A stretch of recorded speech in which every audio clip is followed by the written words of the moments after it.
I can be creepy.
Powerful leap.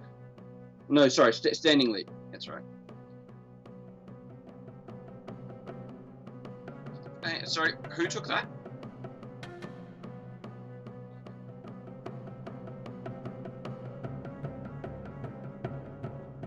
Right.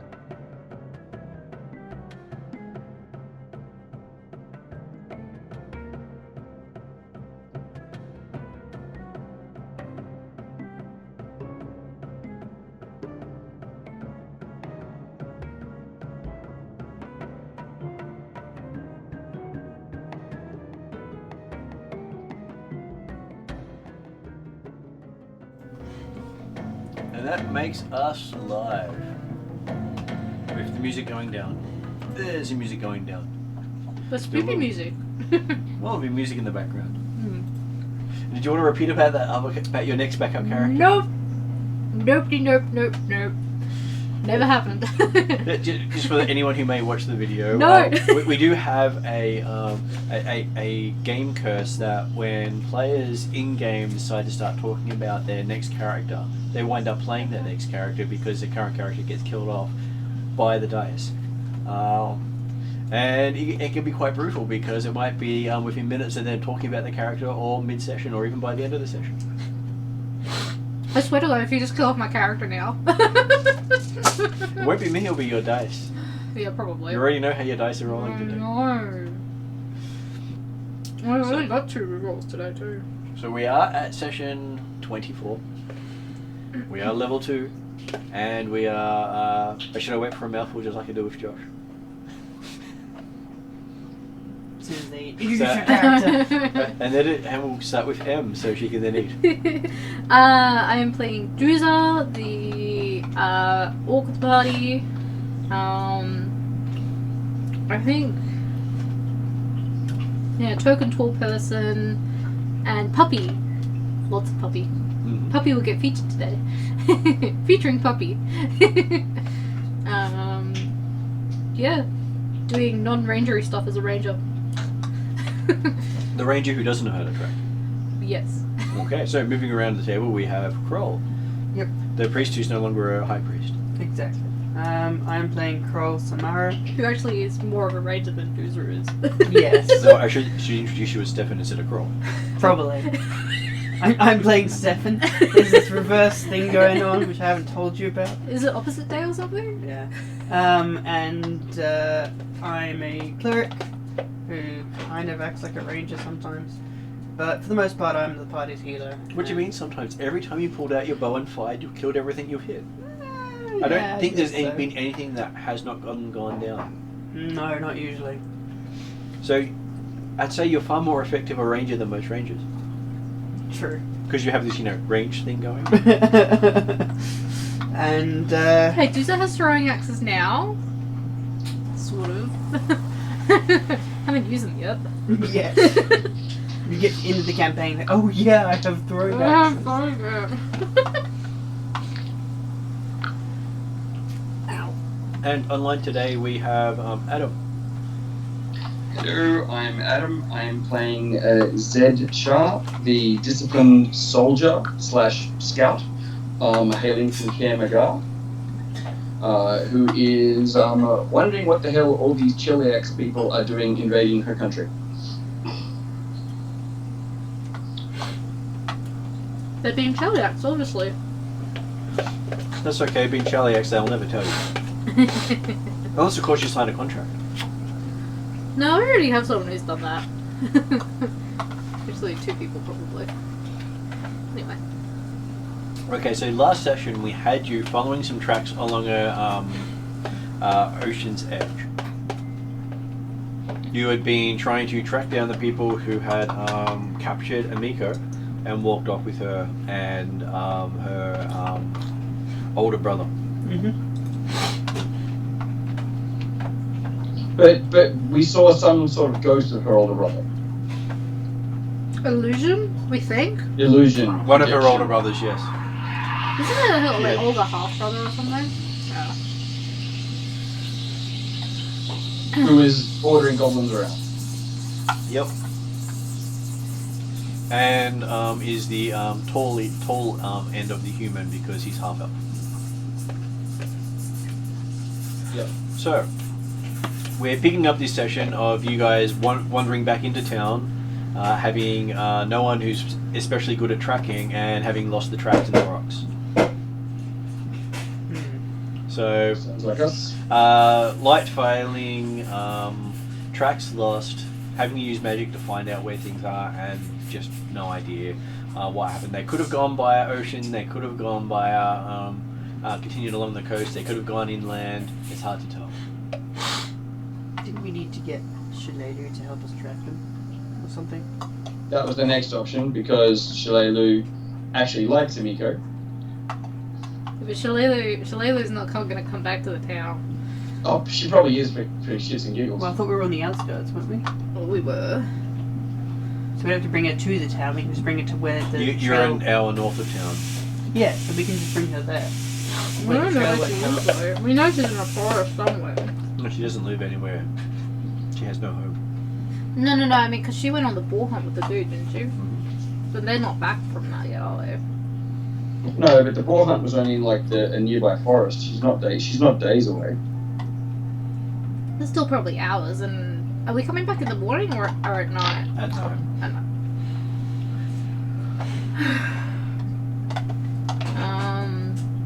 I guess really the only other option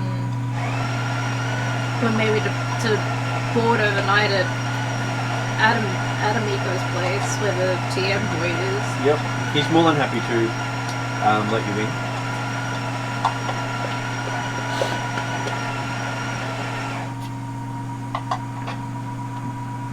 Sorry, I didn't catch that due to the background noise. That's Say again. okay. Waiting for the background noise to end so it's easy for you to hear us. Okay, so we have Duza boarding up at Amiko's inn because the TM boy is still there and lets them in. Right. Do you want to stay at the Noble Pop's house? Well, has that place been like condemned or something? Very much so. It's been ransacked. No, as in like we're not supposed to be in there. There's something about that. Yes, there is a sign in by the Cheliac stuck to the front door. That's okay. It's only the Cheliac you'd be offending. Yeah, but I don't have Josh here to protect me, so you know, I'll do the like. Don't worry, I have permission to stay there until the Cheliac's rocked up. So now that the Cheliac's rocked up, I'm going to try and play ball and not drag attention to us where we don't need it. So Amiko's sounds fine. Okay. And your horses are currently all sitting tight to the front of Amiko's place. Is that out of the ordinary, or is that fine? Well, you had someone go get your horses. Because we were supposed to leave yesterday afternoon. Yeah. You realise it's been a while since you had said, "Oh, we need the horses here urgently." Well, yes. Well, we were planning to go straight away, and then we found out Amiko had been taken. I know, life always interferes with plans. Yep. At least they're nice and handy for tomorrow morning. Providing that they're allowed to stay out there. Have you checked the bylaws? No, I asked for a list of bylaws. They wouldn't give me one.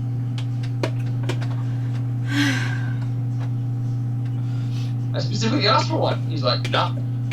Yeah, because you didn't sign a contract. But we'll arrest you for anything we want in the meantime. Well, you do know that most of the Cheliacs will get you to sign a contract before they'll hand over their bylaws. Also, don't we need those things to get out of the city? Has the thing that Amico did worn off yet? Pretty much. It wears off about midnight. And what time are we coming in? Coming in probably about 6, 7 p.m. at sunset. Oh, okay. So would it be worth, if we've got the horses here, moving out of town before we run out of time? Or... You can camp outside of town quite easily. Because if we get caught in town without the Well, paperwork... hang on. I guess here's the question. Are we going to go get Shalelu and sort out Amico, or are we trying to do more stuff in the town? There's not much would else like to do do in the stuff town. out of town as soon as humanly possible.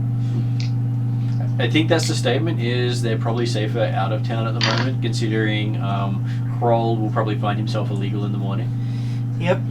He does worship the wrong priest, the wrong god. And Amico's thing, which I think was done on you, is going to wear out in like a few hours. Yeah. Yeah. If it hasn't already. Well, Martin, that's why I just asked Martin. They said it will run out about 12 and we're coming in about 7, 8 o'clock at night. So you have a couple of hours if you want to do something and push it, or you can just get out of town in case you run into them on your way out. But I'd say... Because they are patrolling the surrounding hills, which you That's- were also told. I say we've got the horses, we get out of town. I'd second that. Grab our stuff and go. Willie says he'll come later. He'll make sure Parry and others come, Yep. in case the goblins show up in town. Yeah, sure. No, I think a graceful exit is our best option at the moment. Well, because at least Parry and them, they're favoured in the town, so they're... Well, Willie's wearing the one of the holy symbols allowed in town. Yep. Because And- he is the holy symbol. And isn't he dressed in like court robes Yep. as well, like a Yeah. minor lord? He is. Yeah, so And- he's fine. And his fiance wife is the wife now is the person. I was going to say, didn't they get married? Yeah, he got married. His wife is heading the temple. So she even presided over the ceremony, technically. Yep. We were all there. We saw it. I ate bread. Yeah, Nice. we saw it. I'm just glad he wasn't possessed. Well, The only loose end that I'm actually really worried about in town is actually what happened to the previous mayor as well. Yeah, but I don't think we're going to get much of an answer out of anyone. No, I agree, and that's why it's like discretion, better part of valor. Let's just go. Okay, so you guys jump on the horses and get out. As you approach the gate, they seem to be in the process of shutting and securing it. But, seeing you guys come through, they shrug open. One of the few times you're seeing the Hellenites with the I really don't want to have to deal with local today look. Okay. That they do have a letter of the law, and the letter of the law was the gates were shut. Technically. Technically, yes. Even if they were shutting the gates weren't shut. Yeah, but also like I've still got paperwork for the next couple of hours in case they give us grief, so it's not actually as dodgy as it could be made out to be. But Well- it's dodgy because they're just like, ugh. Well, you have the feeling that this is one of the ones that had seen you, which is why it had that reaction. Yeah, perfect. It's like, I don't particularly want to look at your paperwork again. It gives me a headache. So, not that guy again. So you have a feeling their magic, when they're identifying stuff, does, mess with their heads. So they don't like to do it very often. Good. Unless the participant is willingly showing. Oh no, even whether they're willing or not. Oh, okay. Their magic is based around fighting and dealing with things. Right. So to become a Hell Knight, they have to face off against a fiend. And win. Right. So they're battle tested pretty much. Yeah. Can you a latte of froth? Thank you. If you don't like froth anymore, let me know. But if the froth is good, then let me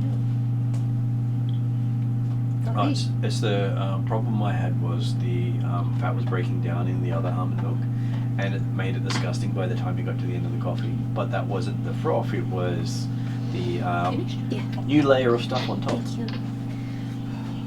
The added extra of it breaking down. Did you find one that's now not breaking apart?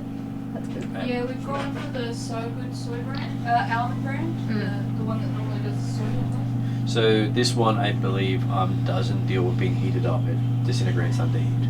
Yeah. So You know when you're it loved. when it cools down, Double shot. Oh, thank you. It's not a quadruple shot, it's a double shot. Didn't it only just start though, or it'd been like that for a while? I think it'd been like that for a while because I've been having a Since bad April. aftertaste. The April through to August batches. Yeah, Before right. then, not a problem. But as soon as we started using the batches from April, we were having problems. So they must have changed their.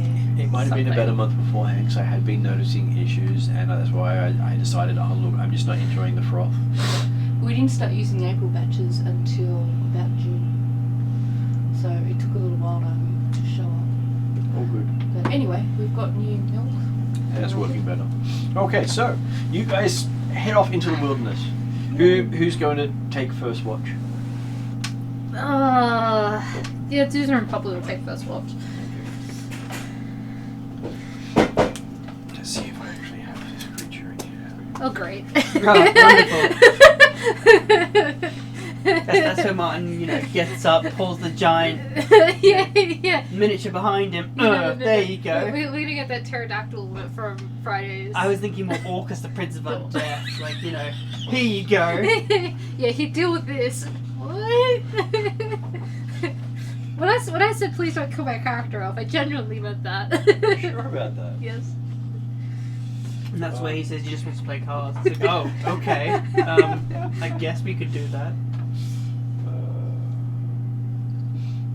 Oh, it's just amusing where they hide some of their different beasts.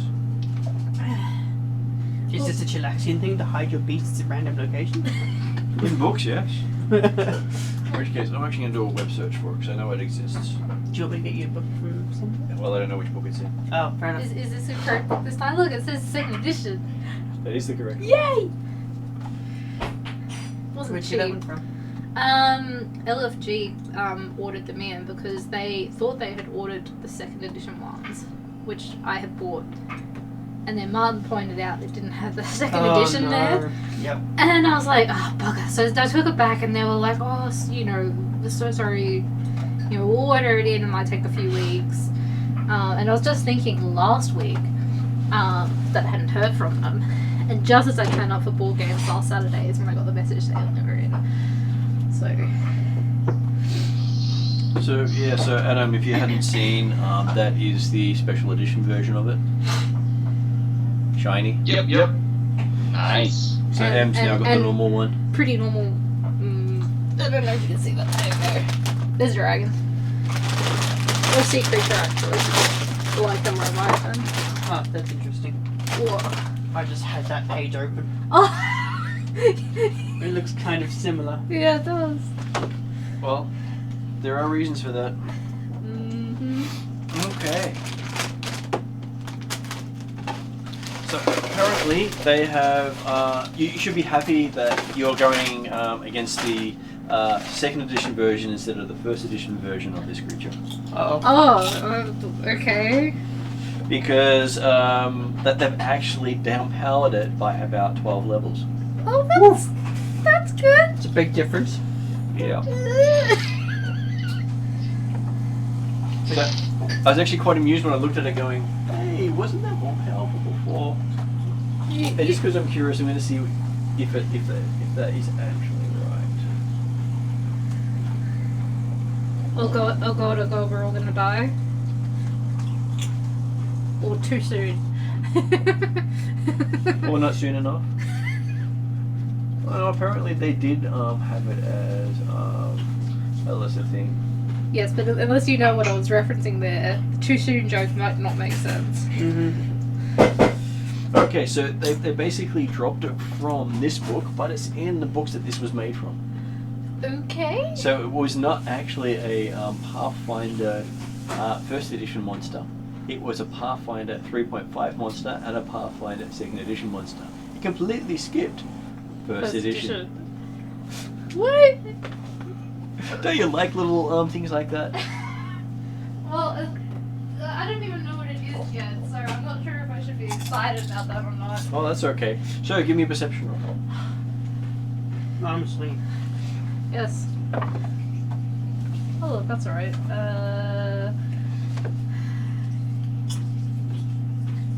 22. My dice didn't kill me yet. So while you're resting, I'll say the moon's up at this stage, whether or not it is. And across the moon, you see a horse flyer over the moon with a flaming trail behind it. With a what, sorry? Flaming trail behind it. A horse is flying across the sky with a flaming trail behind it. In front of the moon. It's Josh's other character. No, I got the image of like the god Pegasus, but flaming.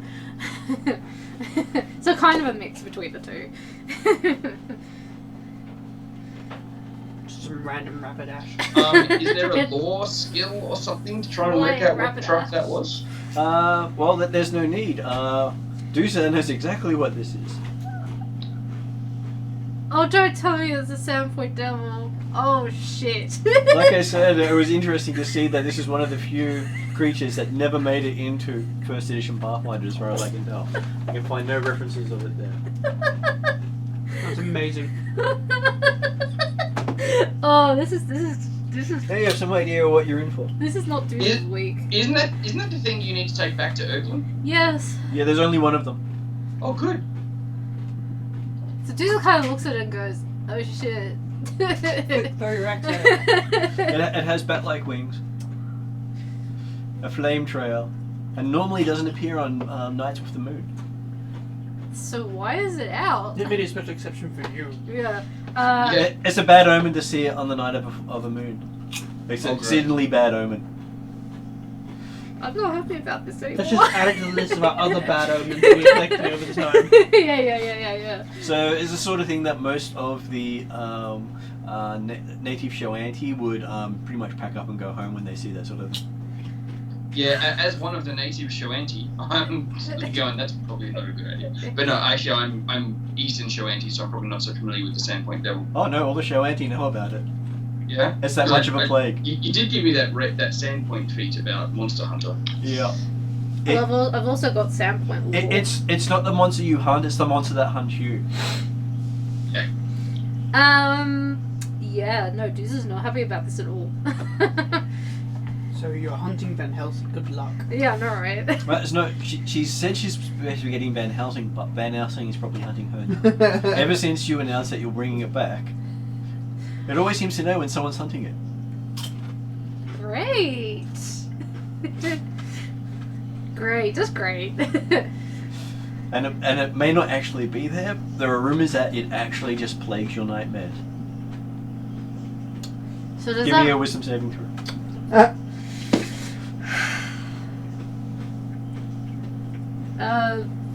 Will save. Fortitude or will? Will save throw.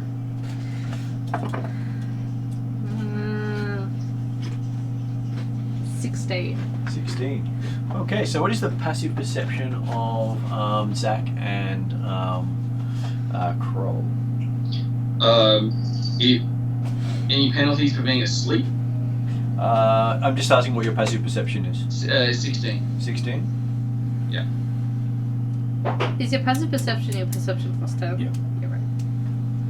18. 18. Okay, so the two of you wake up from a sound sleep to the sound of Dooza making all these really strange noises and Puppy barking at Dooza. Right. Did Dooza let us sleep through and we had no watch for the night? No, it's still on her watch. His watch. Oh, so it's still nighttime. Yeah. Okay. Puppy was also on watch. Mm-hmm. Right. And Dooza appears to be having nightmares. So Dooza's supposed to be on waking watch. nightmare. Apparently, probably the DC for that saving throw was like 30. And appears to be asleep, but complaining, making noises, very unhappy noises. Zed like looks to Kroll and says, "That look normal to you?" Not usually. I can check her for fever. Probably a good Sorry. idea. All good. All I can say is Kroll is much better at dealing with helping people than the gnome I have assisting the party on the alternate Friday. I got a 20 for medicine. Okay. Check for fever. She seems to be under some sort of compulsion. Oh.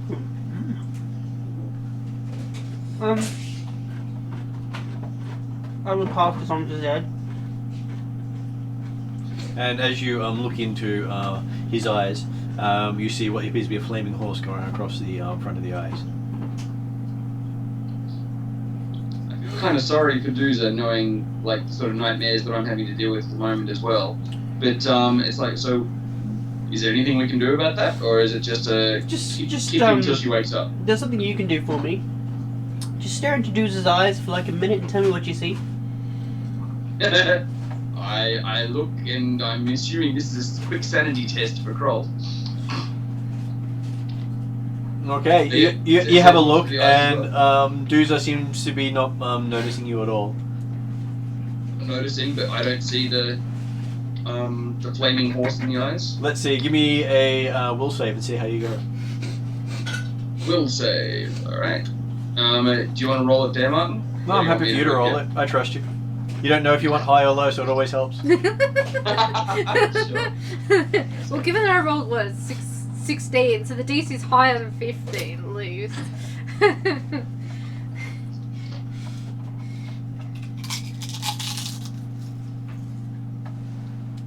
Damn it! My kids moved my dice. Be right back. That's okay.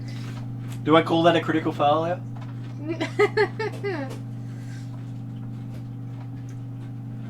DC gets higher by the minute. Oh no, if the kid stole it, he obviously failed on his high check.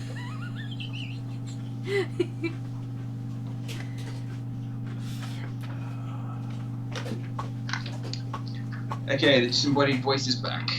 Yes, you Okay, failed on will- your high will check, save. didn't you? So, will save is +6. That is a 16 dead average. So, staring into Dooza's eyes, you see what appears to be a flying winged flaming horse with flame coming out of its mouth fly past across his eyes. So I can extra reroll next game. Sure, I accept that. They aren't gluten free. And but if you would like to suffer, there's brownie and cinnamon. And Zed's familiar with the Sandpoint Devil. yeah, the Yes. Sandpoint Devil is one of those things that everyone It's a game I try hears not to about, interrupt but you. believe is more myth than reality. Alright. That is Zed, cool. Zed keeps her So, poker face. That is 2nd edition one. That is 1st edition one. The artwork on the 2nd edition looks way better. So, So it's like a devil horse thing? yes, devil horse with wings. And that's the official miniature. Oh, Oh, that's cool. So Zed like keeps her poker face, but is like still kneeling down and like just turns to look at Kroll like eye to eye, and say, "We need to leave." I assume you saw it too. Yeah. Are you familiar with the Sandpoint Devil? Didn't... It was mentioned for one of the I think Dooza would have explained to you guys what it is, because Okay. you were there when I got that Yeah. task from the Shoanti Orc Yeah. leader. Yeah. Yeah, so- Zed wasn't, but yeah. All I know is from what Dooza's told me. Okay. Well, it's a Shoanti mythical horror that is surprisingly real and apparently knows Dooza is here. So does this mean it's hunting Dooza? Do they hunt or do they? Honestly, I thought it was a myth, so anything I say beyond now is conjecture. It is a mythical creature that no one has ever managed to capture or kill. Right.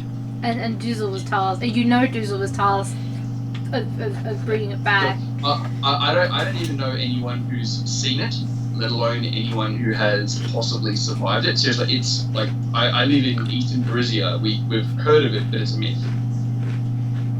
Okay. How do we avoid this thing? I honestly do not know, but it is apparently it's tainted by horror. I don't know what the rules are. I don't, and you can see Zed's actually starting to like fumble on words. Like I don't know. Silver, salt, running. Let's just do all of it.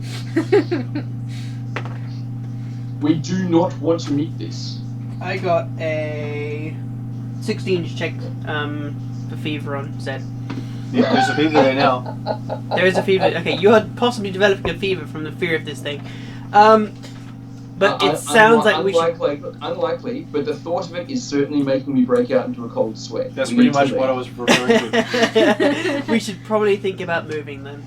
Yeah. And like, give Dooza the firmest kicking wake up you can. I'll get the horses ready. Okay, so you just been staring up at this flaming horse flying overhead, and next thing you know, someone kicks you.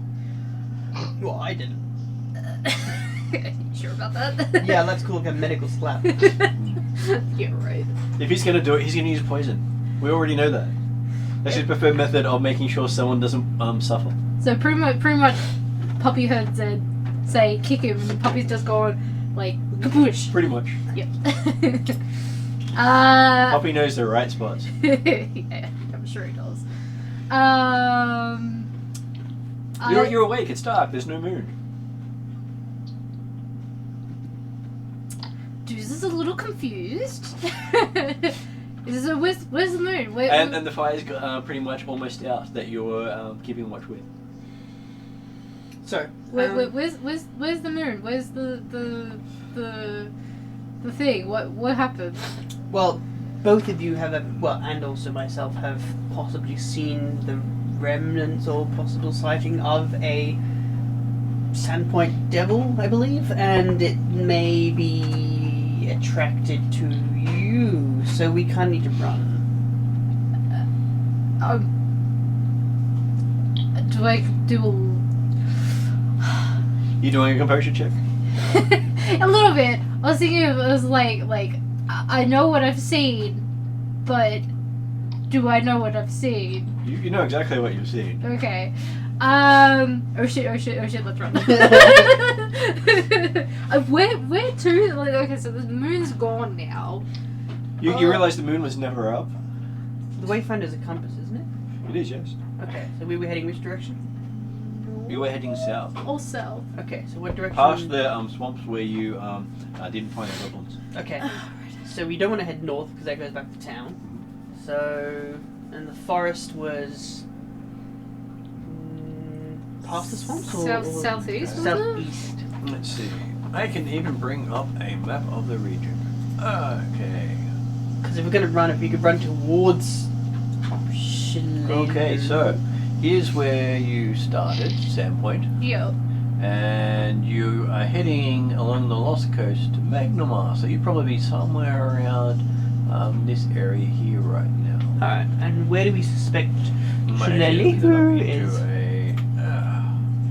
Well, if anything, Oh, that's so much better. She Yep. should be close. So you're probably somewhere under that L for Lost Coast. Yep. Okay, so if we head south... Continue along the coast of Magnamar, which is where you're supposed to, where you were heading. Oh, we're heading there, are we? Okay. That's where you're based now. Okay. That's where the official Pathfinder Lodge is. But Shillelagh wouldn't be in Magnamar. She was going hunting. She was going hunting, but she never returned. People only go hunting like that for about 1 or 2 days at the most. It's been more than 1 or 2 days I've been since more. she went hunting. Yes, Dion? Do you reckon we should either go straight to Magnamar from here? Or do we have enough maps to know there's a river south of us? You do, and from what you hear, there are creatures of unusual size in that river. Yeah, wonderful. I was gonna say you're probably better off sticking to the known path rather than going to the river. That's fine. I Yeah. was just We're curious. not actually illegal, so let's just take the easy way along the roads, yeah? Yeah, that's I think I fair. have. Because if we haven't seen Shalala or heard, like, because a hunting party would not be small. Okay. And also, he lives in Magnamar. He may have just taken the hunting party, known that the writing was on the wall, and gone home. Oh, So, that's right. Just so you know, if you go to the river, you risk a vampire bat swarm, Oh, what? goblin bandits. No. Megalodon. Get to the Megalodon. giant bats, a ball python, whatever a ball python is, A huge snake. a wasp swarm, Big ass snake. a hydra, Ooh, a shambler, Shambler. bogarts. Ugh. Oh, bogarts, sorry. Not bogarts. Bogarts would just say you dirty rat. A giant anaconda. Is this gonna be like the Wobberjack? A stone giant. Or the megalodon. The giant crocodile. Yeah, I know what a megalodon Shark. is. Megalodon. But how many Shark, of these giant things shark, hate sorry. the Sandpoint devil? Get them into a fight? No.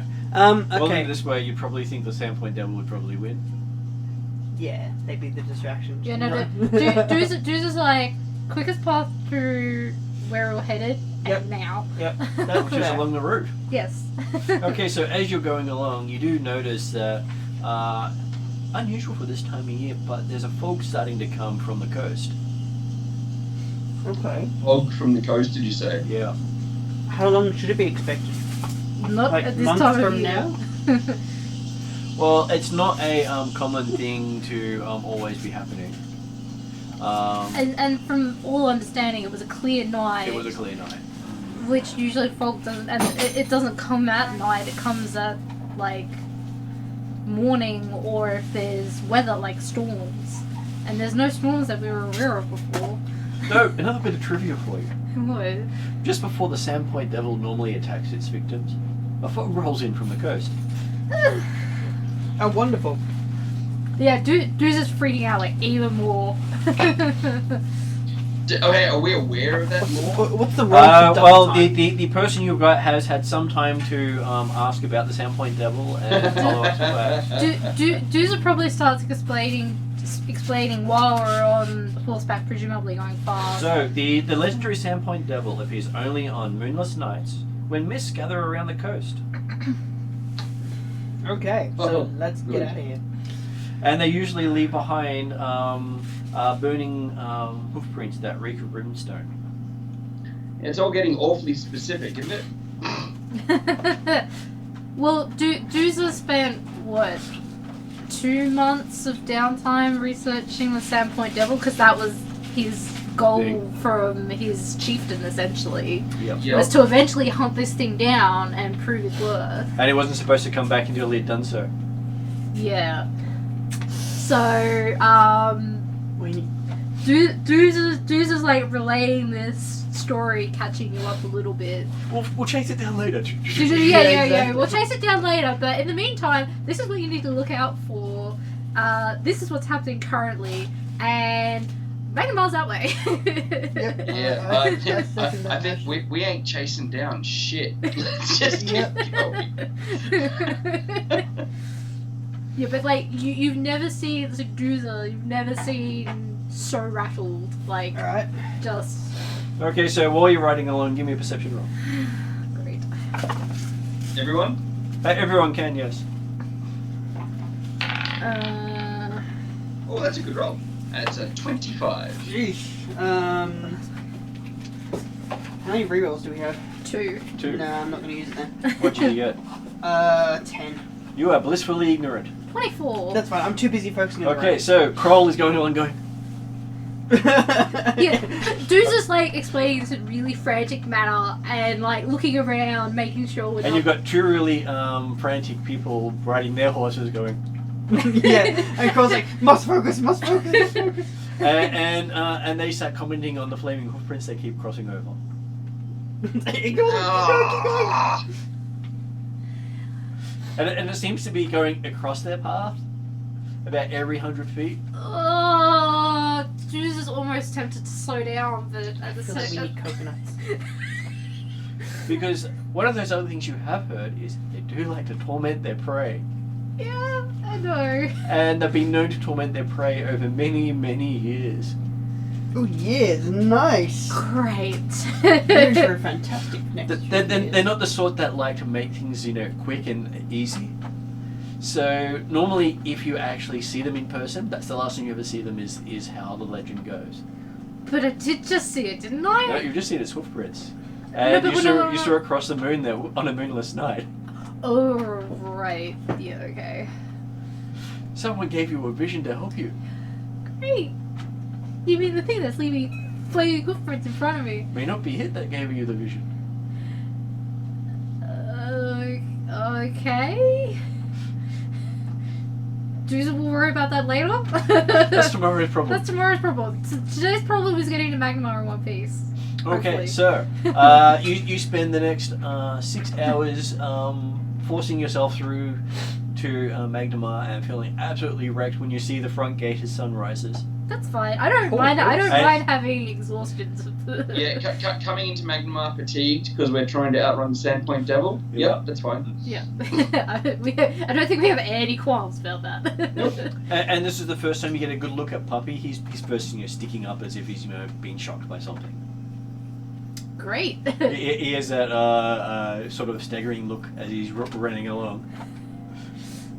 I probably would have had him up either on like the saddlebag or like over. Yeah. Anyway, he's freaked out just as much as I am probably. Yeah, you were so busy that he was just running along behind you going.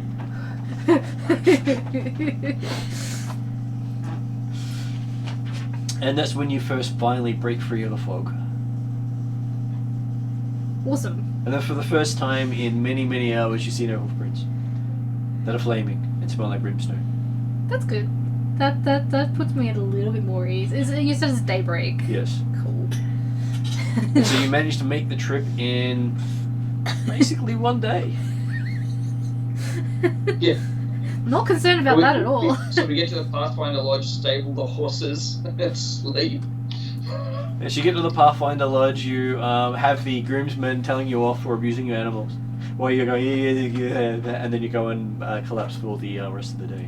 I think Doomsday would probably tell every man that's walking that the Sandpoint Devil is outside Magnemar, but that's the thing. And everyone's probably looking at him like, what? Yeah. They're like, oh yeah, Sandpoint Devil, Yeah, sure. Oh, for most people, it's a legend.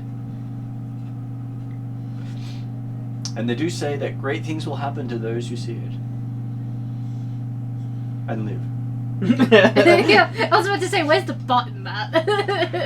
If you don't live, obviously it wasn't meant to be great. It's like a twist. It's like a size 4 font at the bottom right and bracket. Bye! Just read the fine print. Okay, so you guys basically pile into your quarters and are dead to the world for about till the next morning. Yeah. That's fair. Yeah, we normally pushed ourselves, we pushed our horses and Puppy, so we're probably all of us are a bit ragged. Okay, so you guys wake up in the next day, and there's a lot of activity happening around the lodge. You're not really sure why. And you can see that there are various sages coming in and talking to Lady Hindmarch. Is that who we were supposed to check in with? She is the person who runs the lodge. I can even show you a picture of her again for Adam's sake, so you probably already know her. I know the picture. It's okay. But it's okay, I like to show the people online yeah, so yeah. they actually get to see it. Yep, I remember her. Because it's unfair for only the people here seeing it. So sorry, what was her name again? Hindmarch. Hindmarch. Yeah, I think Hindmarsh is the road in Canberra. It's Hindmarch. the same thing, right? Hindmarch, yeah. Hindmar. I replaced the C with an S. and I removed the R completely. That's right. We're making it very Aussie and very local. But don't worry, it is very Aussie because her name is Sheila. See? There's valid reasoning for this mistake. Oh, that's great. I thought you'd like that one. And that's her actual official name. Is Sheila? Yeah, Sheila. That's Is that That's where we great. walk in Yeah. with an Otehr accent? How you doing, Sheila? But she is a venture captain, and she does use magic, so she's likely to make people regret it who tease her about her name. I think at some point during the night slash And look at her face; she has that sort of sense of humor. I also think at some point during the night Doozers reverted from common back to Orcish at some point. And you wake up and Poppy's completely out. Yeah. So long as he's run, for as long as you can remember. Normally they don't run that much or that fast or that hard. Just poke it. Is your puppy okay? You just hear gas come out when you do that. Nope, he's not okay.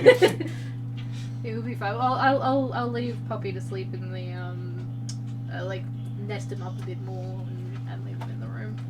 Okay, so as you come in, you see that there are quite a few Chilaxians coming in. Mm-hmm. And you also see, let's see what I get her name. I feel like Chilaxian has become the new dirty word.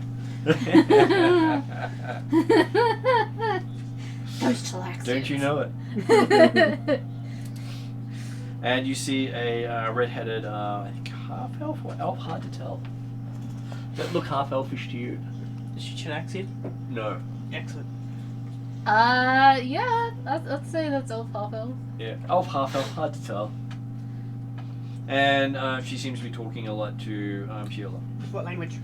It would be Varisia. Okay.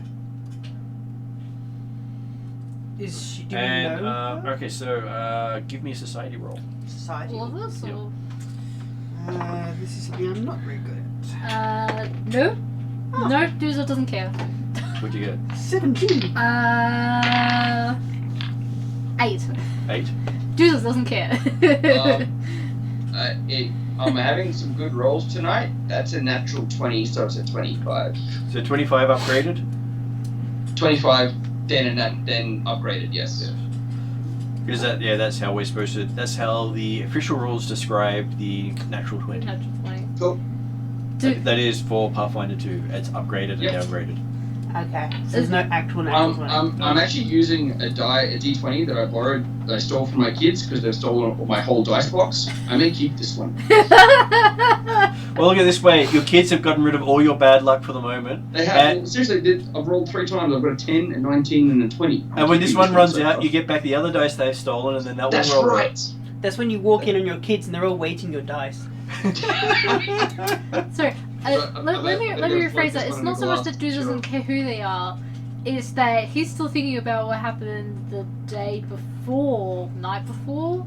Visions of a horse breathing flames. Yeah, and Doozer's still slightly freaked out. And Kroll, what did Kroll get? 17. 17. Okay, Kroll, you do recognize her. She's a famous Pathfinder by the name of Cora Asmarin. And that's all you really pay attention to. So, what you recognize there, Adam, is she is probably the most famous of the Pathfinder based out of Varisia. Right. She's basically the reason why they're still here. And she's an expert on the Darklands. The Darklands. Where? Yep. Sorry, what are the Darklands? The Darklands are the equivalent of the Underdark. Oh, right. Gotcha. So they use Darklands for that. Gotcha. Okay. Just like in my D&D game, I use the term Shadowlands for the same thing. Yeah, sure. Because that's how they refer to it in the setting. Well, Zed gives her a curtsy She- and addresses her as what did you say her name was? Her name is Cora Asmarin, and she is half elven. Yep. So And, curtsies like Pathfinder as Marian. Nice to see you here. and she has a distinctive looking mithril and redwood atlas, a hooked club attached to a cord, and a bastard sword. A what? Atlas? A Atlas. What's that? Is that- AKLYS. Is that some sort of like halberd? It's basically Yeah. it's a hooked club attached to a cord is how they describe it, Oh, Oh, okay. interesting. and a bastard sword. And she's currently so while you're doing that, she's in the middle of a discussion with Sheila. Yeah, I'm not going to drop that. And as you go up to say something, you hear her talking about just coming back from the Fogscar Mountains. Where are they? They are north of Sandpoint. Literally north of Sandpoint. So on the map, that's them there. Oh, right. I was looking at the wrong mountains. Okay, yep. Fogscar Mountains.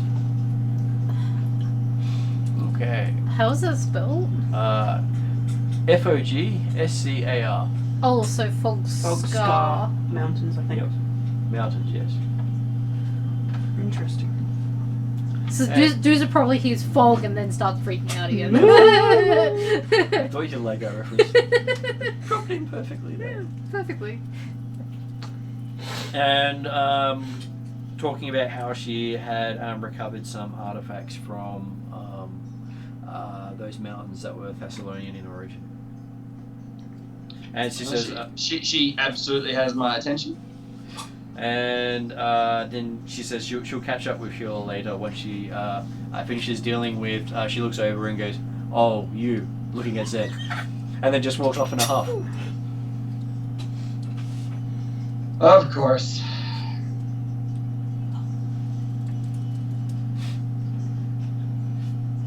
Zed just assumes that it's another one of those bad reports from the Shadow Lodge and moves on. Okay, so you see that there are a whole bunch of different artifacts here. There is one that seems to be some sort of puzzle box with the lid open. Yeah. And Sheila turns, goes to you and says, "Okay, so how did things go in Sandpoint? Did you manage to actually achieve this quest?" She says, with a wink towards the party. Well, we delivered the thing, didn't we? Yeah. Zed's not actually trying to be at the forefront of this discussion, so just kind of like looks to Doozer and Kroll, hoping that one of them takes the lead in the conversation. Well, I mean, technically we did, but what happened after that? So let's see. Is there some reason why you rushing in the middle of the night with half dead horses, half dead yourself, and sleep the rest of the day through, and it'd take me 24 hours to figure out what actually happened? Well, Doozer starts saying about the Sandpoint devil and and his vision and So you summoned the Sandpoint Devil? no. You can summon it? Technically, yes. Yes. You do a blood quest. That's the best way to summon it. As far as Doozer's aware, he didn't summon it. And the Shoanti and the Orcs have this rite they call the blood quest, where they have to capture a specific animal and bring it back.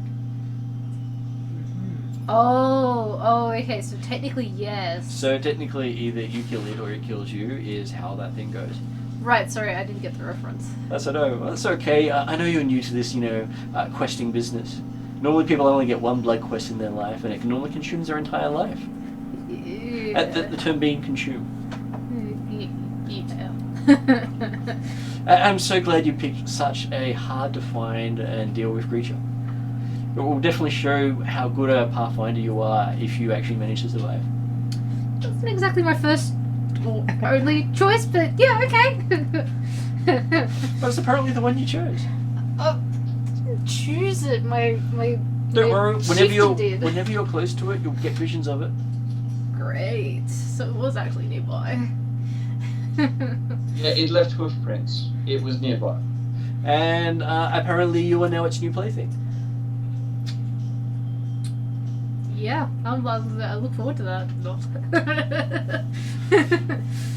It's okay. If it gets bored of you, then it'll attack. Yeah. That's always the challenge when dealing with a devil or a demon. Trying not to make it, unhappy with you to begin with. How do I make it not unhappy? I'd kill it. That's not my quest. Yeah, that's fair. And now that's got a blood quest to you. No one else but you can kill it. Okay. Let alone effect. Well, today's news just gets better and better. Oh, really? Yeah. Ooh. It's now bound to you. Ooh. Don't you just love those orcs and their powers? Ooh. Druza kind of like quietly thinks, it's just like, oh, whatever my chieftain got me into now. So now it can quite freely attack settlements and places and have no fear of repercussions. Yeah, great. That's not really what I wanted to hear, but okay. It's an intelligent creature. It's not a dumb creature. Druza would probably know that. Yeah. Just not looking. Didn't think it would be quite so soon that I'd run across it. But that's fine. Any tips? Yeah. Kill it as soon as possible. Don't die. Don't Yeah, die. don't die. Well, if she dies, then other people can kill it. Would they have to reperform the ritual though? No. Once she dies, then other people can attack it again. Oh. And until it's marked as a ritual killing thing, I guess.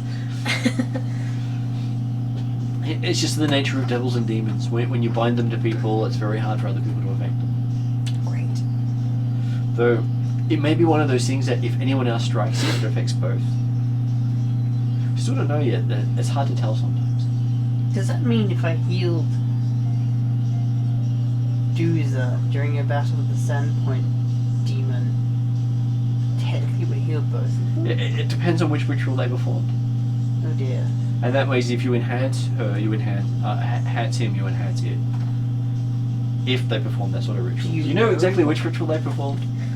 I suppose I should do. Would that be a Cinderland law or? Yep. Please don't be the doppelganger ritual.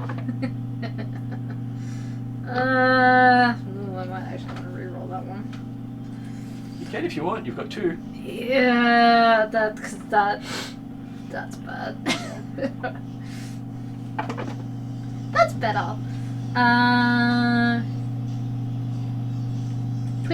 22. Sorry. 22. Okay, so you remember that there are more than the 2 that were explained to you by Sheila. They were the nicer of the 2. It wasn't either of those.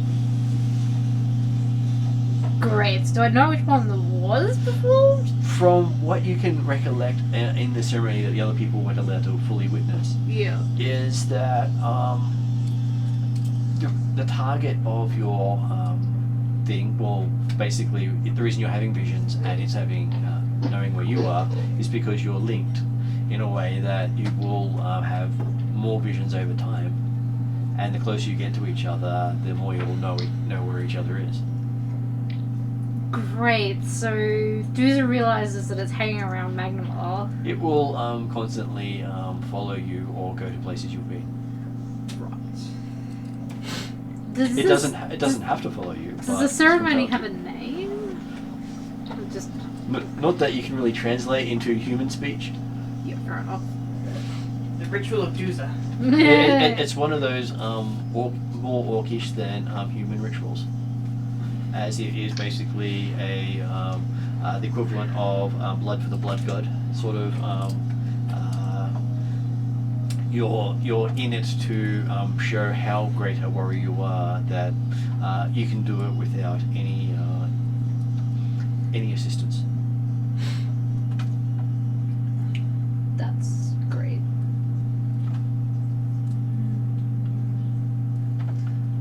And with that, you know that if someone else helps, it's a good chance the creature won't die. Right. Oh, and I'm And- also bleeding. You are. Oh, thank you. I just noticed. Okay, so as you go sort that out, roll. Hello. So now that we've gotten this whole Sandpoint devil incident cleared up, Not cleared, but well, no. so was that the reason that you came back? This Sandpoint devil was affecting Sandpoint, and you decided to bring it away from that location? That doesn't sound convincing. No. What happened was the Chiliacs decided they wanted Sandpoint and kind of invaded? Less invaded, more invited. Okay, tit for tat, that's fine, but you know. Zed's hearing this, right? Yeah. Sorry, invited? Yes, the Cheliax faction have decided that Hell Knights should come over here and provide some law and order and keep people away from all this emerging magic and technology from ancient Thassilonian. That doesn't sound like Chiliacs. an invitation, though. Well, technically the Cheliax faction, not Cheliax itself. Well, why not the Skani? Have you dealt with the Skani? They would more likely make the artifacts disappear than and sell them somewhere else, than actually let us know what happened to them. Whereas the Hell Knights, given specific instructions, will follow it to the letter. If not And to what the are the intent. specific instructions regarding any artifacts that Cheliax wants to use? It's not for the Cheliax, it's for the Pathfinder Society. The Pathfinder Society has basically engaged the Hell Knight orders. Oh, good. I wasn't given a say in this one, so I've just been, instructed. So, at this stage, I seem to have failed to pass on that instruction to a lot of places. Which means I haven't officially passed it on to you yet either. Noted. So you now have. No, I haven't officially No. passed it on to you yet. I didn't hear anything. It pats you on the shoulder and says, I know thinking and, subtlety is still lost on you, but you might need to work on that to survive in, places like civilization. Digital will keep that in mind. And next time you might not promise to kill a demon from the underworld who seems to be at home in the hinterlands here. Yeah, well,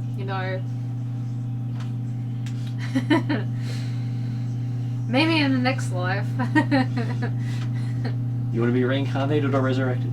Have you made that arrangement yet? Neither. Neither. Yes. So, necromantic ritual? So also, goblins at work in Sandpoint, they were actually being riled up, and it may not actually have anything to do with Cheliax. We don't know. There was a goblin swarm over the town before the Cheliax arrived. Yeah. I haven't had word from Father Xantius for a while. He was investigating some of the ruins in Sandpoint for me. Did you manage to get his works on that investigation? I think I picked up the books. That you left them behind when you went out on your field trip to the goblins. What? I thought... Did you actually take all the religious stuff when you left? Or did I you took leave? some of them, Then you might have some of them, yes. but I don't have all of them, so I couldn't carry all of them. Yeah, then you might have only a few of them. The one thing that Kroll was doing was he actually spent hours going through all of the books in there to see which ones were actually useful. So he wasn't planning on taking all of them, but he did have a session where he was going through what was in there. It's up to you, Martin, which ones he actually got. Okay, so I'd assume you had the ones about the changes happening in people, because that was the one that you were most interested in. Mm-hmm. Talking about the horrors of the past, not about what he was looking into right now. Because you were investigating what had happened in the past, not what he was actually doing now. Yeah. If that makes sense. Mm-hmm. Yeah, sure. And so, which also might be a bit of a surprise to you, that he was looking into the Thassilonian ruins that were in Sandpoint, specifically the lighthouse. He also had the book on Azahin Tovid, which was about his twisted mind and stuff. So, well, there will be interesting things to read through. Hopefully that will help. But maybe we'll send some people back later to see if they can recover those works. The Hell Knights can't all be trusted because they have their own agendas. but they can guarantee that wherever they're in force, it's fairly lawful. Well, we still have some contacts there. I think you might be able to help. Yeah, so I got word that Parry's the new mayor. It's not exactly subtle, is it? No. I can send my raven to go deliver a message to Parry. That's okay. I've already sent someone to ask him to return and explain how he was discussing the Pathfinder Society with the Hell Knights without permission. Oh, okay. I'm all meant just to make sure the books are okay, but that works. Well, it's a 2-day trip for most people. Hmm. Unless, of course, you're afraid of a ghost. It's not a ghost, but that's okay. Doozle will argue that point later. May as well be a ghost for most people. Yeah, not for Doozle. Doozle knows better. I know it's your blood enemy. Yeah, Don't worry, I'm sure you'll survive. sure I will. Well, don't worry, hey, if it kills you, you don't have to worry about resurrection or reincarnation. What, because that might be possible? Yeah. Yeah. Yeah, no, that's great. It's a devil or a demon. They consume souls they destroy. It's their food source. They don't actually care about the body. They only care about the soul. Yay. Okay, so, getting back to the matter at hand, we do have a lot of Hell Knight orders in the region. Some of them have kept themselves under the radar from most people's perspective, and I'm a bit unsure what all their motivations are, because they have their public motivations and then their private motivations. So I've got a few people looking into exactly what they're intending on doing and where they're going. And some of them seem to have a closer pact to fiends than we expected. Is that where we explain the map we saw and the dude, the half elf leading goblins, and it might be connected? She thinks through and goes, most of the Hell Knights don't deal with the goblin kind. They're the ones who are behind the massacre of the hobgoblins. If anything, they would if they'd landed, they probably would have showed up before the goblins attacked and wiped them out. Right, okay. Taking it as a reason to wipe them out. So there's two opposing factions there. Well, the reason we actually gathered up people from around Varisia to train them as Pathfinders, you're among the first batch who actually made it through, is about 10,000 years ago, the gods of Varisia went silent. We call them Runelords because that's the closest thing we have to what they actually are. And their all their artifacts and monuments went silent. So are they mortals who became gods, or are they... We don't know. It's all conjecture. Okay. And recently, we actually had groups from Magar under Balath's direction and Pimwinkle managed to get some pictures of statues representing the 7 Runelords and Pharasma. So apparently Pharasma was associated with the Runelords. So they're all depicted equally. So does that mean some of the current deities can be related to the Runelords? Only one of them seems to be, and that's Pharasma. So Varisia has a finger in every pie. Well, it's not really easy to get information out of her. Anything you get into more debt dealing with her than you do with anyone else. I swear she's worse than Asmodeus to deal with for getting information. Asmodeus at least treats you fairly. She basically makes you pay through the nose and then gives you less than what you asked for. Kroll shivers for a moment, remembering the whole Willy shunning for a different deity. He's like, oh boy. And she's also amongst the most vicious when scorned. Yeah. Considering she's the one who gives you final judgment of where you go. Yep. Woohoo! Good luck, Willy. I don't know what afterlife you're going to, but it's not going to be fun. And she can also deny you re-entry into this world if someone tries to bring you back. She has that power. Now that's gonna be awkward. Live, Winnie, live! Comes back as a frog. Fuck. That can even be through extra planet travel. She can declare that as coming back to this world. So be careful which gods you piss off. I was just thinking Willy like kung fu fighting as a frog, and it was quite amusing. Frog style. Frog style. They can still say dragon style and go, whoops. Oops. My bad. Is that an actual style, or did you just yell it out? I think we should all just say ribbit. Hey, at least we have a good reason to speak with animals now. Don't be assumed she'd actually let him come back as a frog. Yeah, that'd be a nicety, actually. I guess, Bench Captain, the question is, so what next? Well, I have options that are available.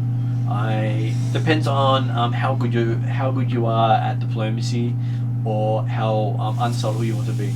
I have things on either side. I have extremely subtle, send you to Gavosa, or completely blunt, send you to Riddleport. I think Harry wanted to go back to Riddleport, didn't he? Well, I can have him sent along the way after you get there. When I give him a dressing down. In more ways than one. Yeah, he might like that too much. So Kroll, Doozer, I'll go along with the majority, but I would prefer Riddleport. I'm not a fan of giving blood over to get safe travels through Corvosan lands. I was going to say Riddleport as well, just because of the fact that we're not subtle, so... That's why I said it in such a way. You might be. The It's rest not of like us you had not a so quiet much. entrance into the town See, yesterday morning. No. Between those two options, Kroll would say he preferred the subtle one, but I still have guard people showing up and asking about the Sandpoint Devil. knowing the rest of the party, yeah, I think Riddleport would be better. Hey, we didn't tell anyone else about it until we came in here. She Who was told yelling them? it out on the way into the place. Who was yelling it? She points at Doomsday. Right. You were obviously so far gone with exhaustion you didn't even notice. She told everyone between here and the gates. Of course. Sorry. Would you put T100 into the phone, because my right arm and I are no longer on speaking terms.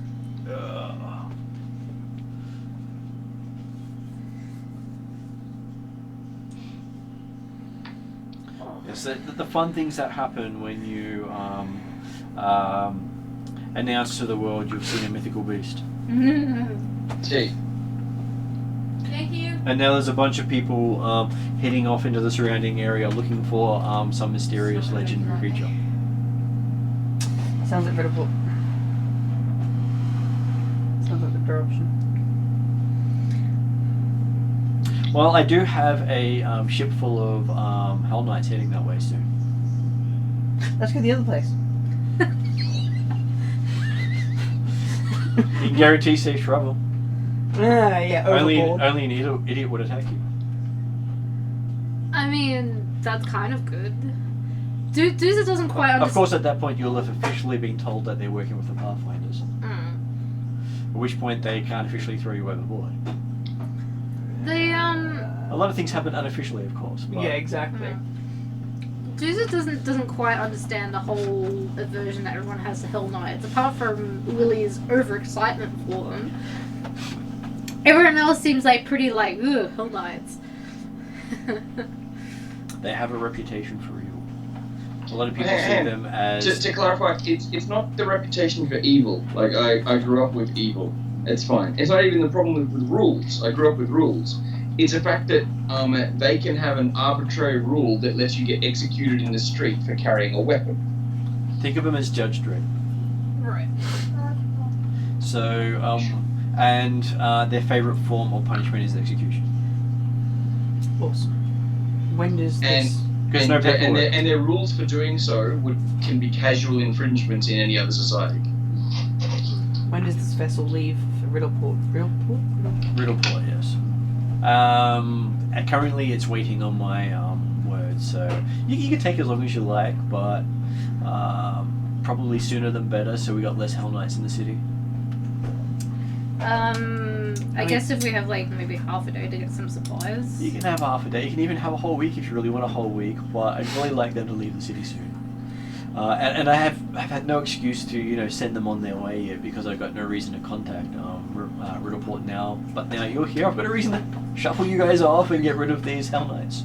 Is there anything else in Riddleport that you need getting done apart from just shoving us off to Riddleport? I will be digging that out and going through my notes and telling you what you need to know before you go. So when you're ready, come see me and I'll give you your assignment, which hopefully you won't need to be too subtle for.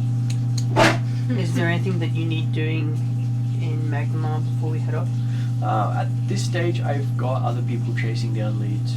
Okay. I'm also trying not to advertise who my Pathfinders are to this city. That's fair. So I've got one in particular, Pimlinkle, running around who people are associating with the Pathfinders here and keeping all the other names under wraps. Because they aren't particularly welcome in most of society. Juza asked about an elf that might have come into the city called Shalelu.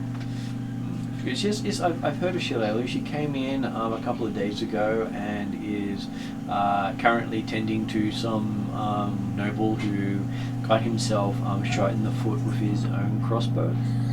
That would be Lord Arden Foxglove. That sounds. Oh, that sounds about right. I've never really met him. From everything I've read about him, he's a bit of a dandy. Can you give us the address or directions to his place, please? I'm sure you can ask any lowlife on the streets and they can tell you. Unfortunately, I've never been there. Oh, okay, that's fine. She gives that with the whole I don't really want to even have memory of where he lives in my brain sort of thing. Yeah. That's fine. He's that shady or that much by, of a princess? By all means, I'd really like to know how he is and just send him word that we're around. He's like the But opposite of my personally, princess, Zed shady is like, you know princess. what, I think I'm just going to spend my time recuperating and ordering supplies into the lodge because I'm a particularly memorable person going around town with glowing runes. Yeah. So I think I'll just not advertise the fact that I'm here.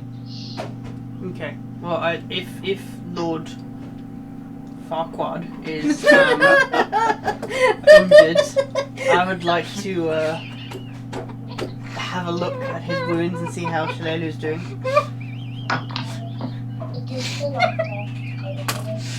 Oh, that's perfect. Sorry, what just happened? You just missed Stefan's description of him. He called him Lord Farquaad. Lord Is that what Farquaad. happened? Sorry, I couldn't quite hear. Called him, Lord Farquaad. Just don't say it too fast. So you know Shrek. Yeah, I understand the reference, yes. Sorry, I just didn't get the words.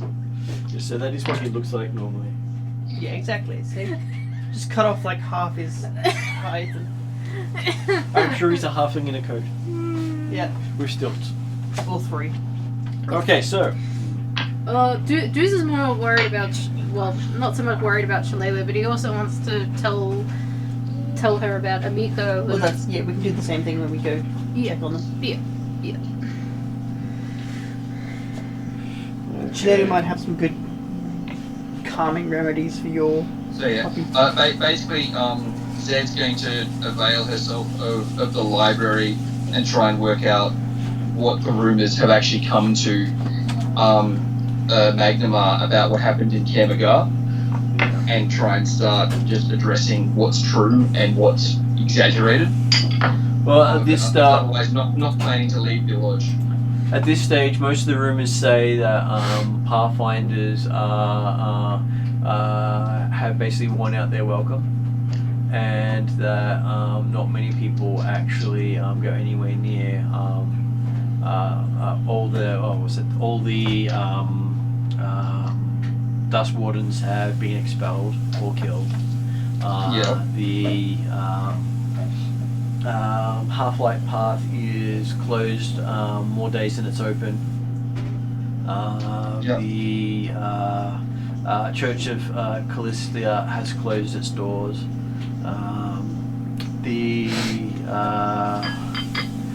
Basically the settlement is currently having a buy for power. Yes, it is. And do they say why? Because that's the sort of thing that I want to make sure the story's coming out properly. Okay, they do place blame on the Pathfinders who showed up and made a ruckus on the Half-Light path. Right. And there's no mention of Shadow Lodge, goblins, none of that's being mentioned at all in the reports, right? No, none of that in the reports. No. And that's where I'm just like, right, let's just correct some of this from people who are actually there. So currently the only one there who you can correct it with is Sheila. Yeah, well, it's like, one's working out, like, over, say, are we going to leave tomorrow? So we have like a 24-hour pit stop and then head off? Yeah. Yep, sounds good. Cool. Oh yeah, over the day, Zed will be finishing up the reports that she was writing when she was in Sandpoint as well, and make sure they get filed. And part of that will also be just addressing the rumours and misinformation about Kaer Magar, and yes, to Sheila directly if that's a conversation she wants to have. Yeah, she's probably not looking at having it straight away because No, she's not. How big is Magma? In Is her that own Magma? time, it Yeah, can that is even be Magma. over, Okay. over That like, was my question. just during the day. I'm sure where she's are busy. we?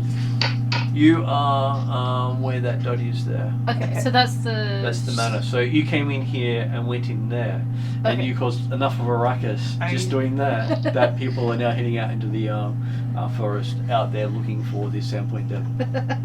I assume that the Pathfinders have their own attached, like blacksmithies and stuff. They basically have a manor with walls that people only Pathfinders are allowed in, or people seeing the Pathfinders. Yep. Do they have like their own blacksmiths? They and do stuff? have Or do we have to go to the basic city tools, to? or you could actually go into the city to see a blacksmith, but they don't make a lot of stuff there. No, it's just upkeep of gear, really.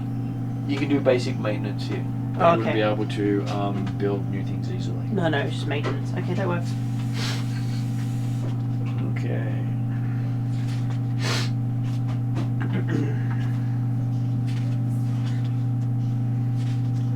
So, Where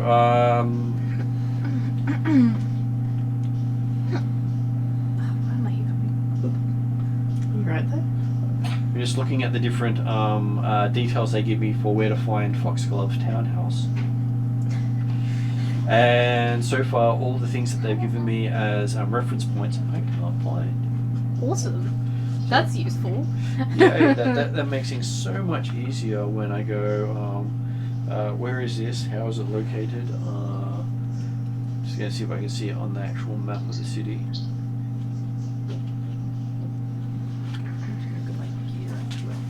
So it's called Foxglove. Okay, so it matter? the Foxglove Townhouse. Okay, so you guys are around here. So that dot there. Yep. And Foxglove Manor is around there. Okay. That's not too far away. Almost exactly where I put the finger. Nice. So it's actually nice when you get those things close. Mm. But the amusing thing is, all the things I've got describing it are not listed on any of the maps. So what it says is, the townhouse is located in the Grand Arc district, with nowhere on the maps that say Grand Arc. Not far from Star Silver Plaza, with no Star Silver Plaza on the map. I really love how this helps. Wonderful. Just what I wanted. So none of those little pop-outs. I see eyes of something sitting Yeah. with... None of those are the same thing. Yeah, that's really useful. It's in an area where there's nothing. What's the one where we're staying? High Marsh Manor. Yeah. Right. High Mark Manor, yes. Should be Mark March, yeah. Yeah, whatever. Whatever. We made it, Ozzy. Hide something. Hide something. Hide something. Hide something. My boss is called Sheila, the rest can be Hindmarsh. It's fine. Okay, so showing up here, it is it bears the same crest that you've seen on the FOP. This looks to be a very stylized townhouse. Doesn't look like it's been well kept. Doesn't look like it's been well kept. it looks like it's more on harder times than what you would expect. Oh, you're kidding. Not big enough? Thought of that. Just short.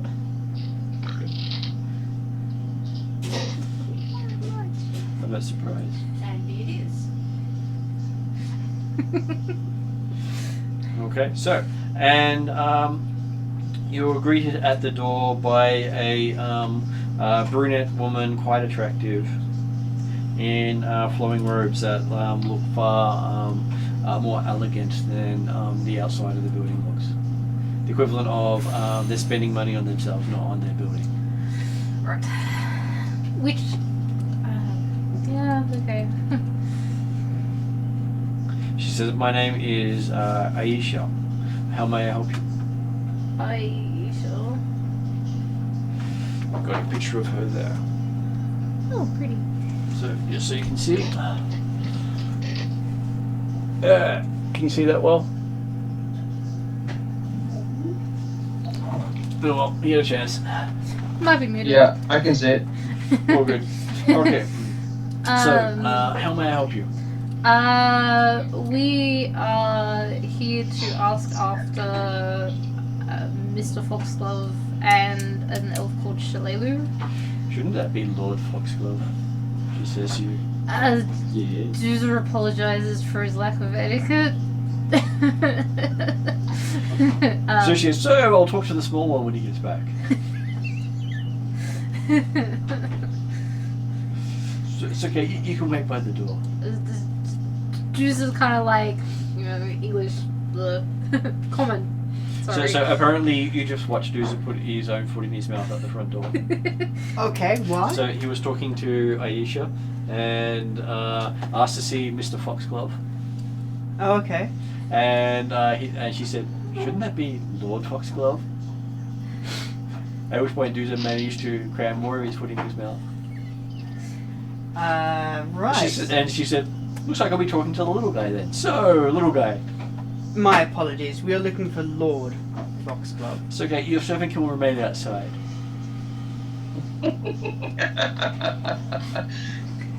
My dearest madam, I am not the servant. No, I said, she pointed at him. Oh, my apologies. I'm not calling you a servant, I'm calling, big muscle guy with more brawn than brains, the servant. Yes, Braun, please stay outside. As you give you that nice wink, I like the muscles though. I can perhaps arrange something for you later. No, it's fine. Doozer kind of like flexes a little bit and then stands guard outside. She sort of squeezes the muscles while you're flexing. I might have to charge if you do too much. You charge for that sort of thing, do you? I jest. Doozer doesn't charge. Doozer would. Doozer will do this for free any day. Well, maybe you can come into the lounge room then. They can admire you from afar. Okay, you stand there and flex while he talks. Okay. This is good. This works. See, I even bring entertainment in. And she's going, "Yeah, sure," and she's staring at Doozer. It's the gun show. Aren't you glad you're not there? No, this would be one of my popcorn moments. This would be fine. I am strongly considering taking the courtly graces feat to then be the party pretend aristocrat to deal with this sort of shit. Alright. Well, this is what Doozer does best. I mean, come on. I'm not disagreeing. and as she, she goes, "Oh, well, I'm not really interested in what you want to say. Why don't you just go upstairs?" And he's upstairs in one of the bedrooms complaining loudly. That's fine. And you just stay there in the corner, doing that. She says she's down and sits on a chair and just watches. Doozer puts on his full show. I'll just nod at Doozer and say, keep up the morning. And wait, does he really need that shirt on? That seems to be getting in the way. What did you think was gonna happen? As I walk by, I'm just gonna say, Doozer, at least keep pants on. The rest is fine. and then I'm gonna head upstairs. I don't deserve grace to that. At which point, he doesn't need his penance. He's fine. I'm gonna ignore that comment. hat, Head Doozer, upstairs. because that's all you can be allowed to leave on. Okay, so fading to that part. Oh, so good. So yes, you reach up and you can hear a moaning and complaining and the I'm gonna die. I'll knock on the door. Shalelu opens the door with a big sigh. Oh good, you're here. Tag you're it, and she's walked out.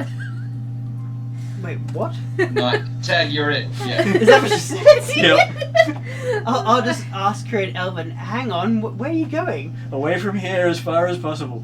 Where to? I don't care. Wilderness, anywhere but here. Can you stop by and talk to Dooza downstairs on your way out? I'll try. Oh my god, okay. Oops. Didn't see anything walking out now. Damn it. Where will we find you? I'll wait outside. Okay, just don't be too scarred. I'll stop talking Elven and head inside to see Yeah. Lord Foxglove. He's rolling on the bed complaining about how he's going to lose his leg. Alright, I'm gonna have a look at him.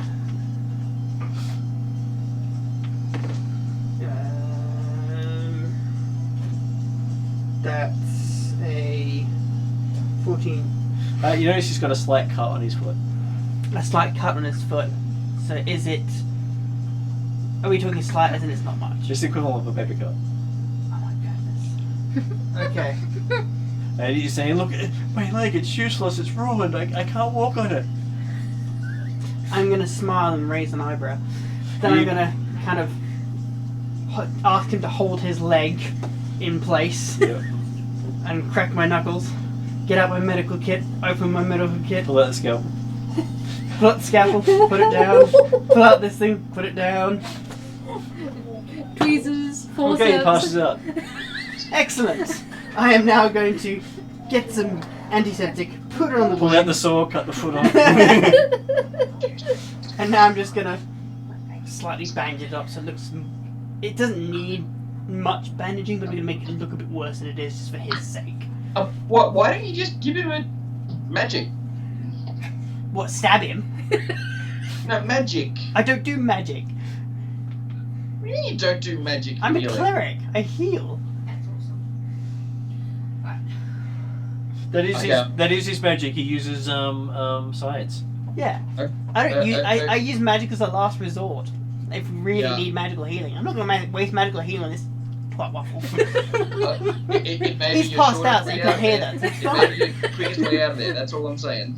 I wonder if Twat Waffle is the same in Walk in, Elven as it is Mumbo in Common. Jumbo's there Get with lost the in VIP translation. treat. You know. Well, by the look of things, he actually has had it magically healed already. Yeah, exactly. Which is why it looks like a paper cut. Yeah. Yeah, so that's why he just needs a bandage. So he has something to complain about. Alright. You do notice that he does have a black eye. Now that's more worrying. Okay. It does look fairly recent. I was about to say, that's probably that looks like Shalane. That's probably Shalane, actually. I'll have a look at that while he's unconscious. Is that another roll? No need to make a roll. He can quite easily tell what it was. It's the size of the elf's fist and the side of his face. Just got And you also notice that he's got 3 fingers broken.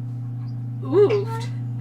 Okay, I'm gonna make sure those are Hang on, he was complaining about his foot, not his 3 broken fingers? Yeah, I know, right? What? I will. What's the word? And you think he might have actually missed something with the foot, looking at all this. What, the other foot? No, the foot that you had bandaged up. Oh, I missed something. Okay, Do you want to go back and have a look? sure. Give me another medicine roll. I'd also like to splint. That's the word. I'd like to splint his fingers as well. Because broken fingers would probably use some magical healing. Technically, that would be. That's 19 Okay, there is something in the foot. in the foot. So you have a splinter. Okay, I will have a look at the foot. You can't tell what it is. You might have to open it up. Oh, fuck. Well, you just passed out. And you did get your Yeah. scalpel and everything ready. Undo good work.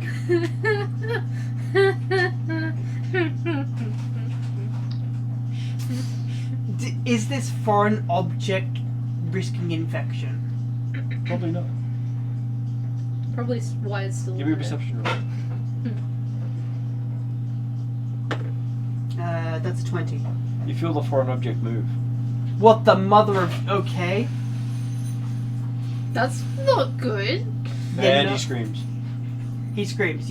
Wait, he's passed out and he's screaming? People can do that in a lot of pain. He's still passed out. Okay, I guess I'm getting the straps. Are you calling for Doozer?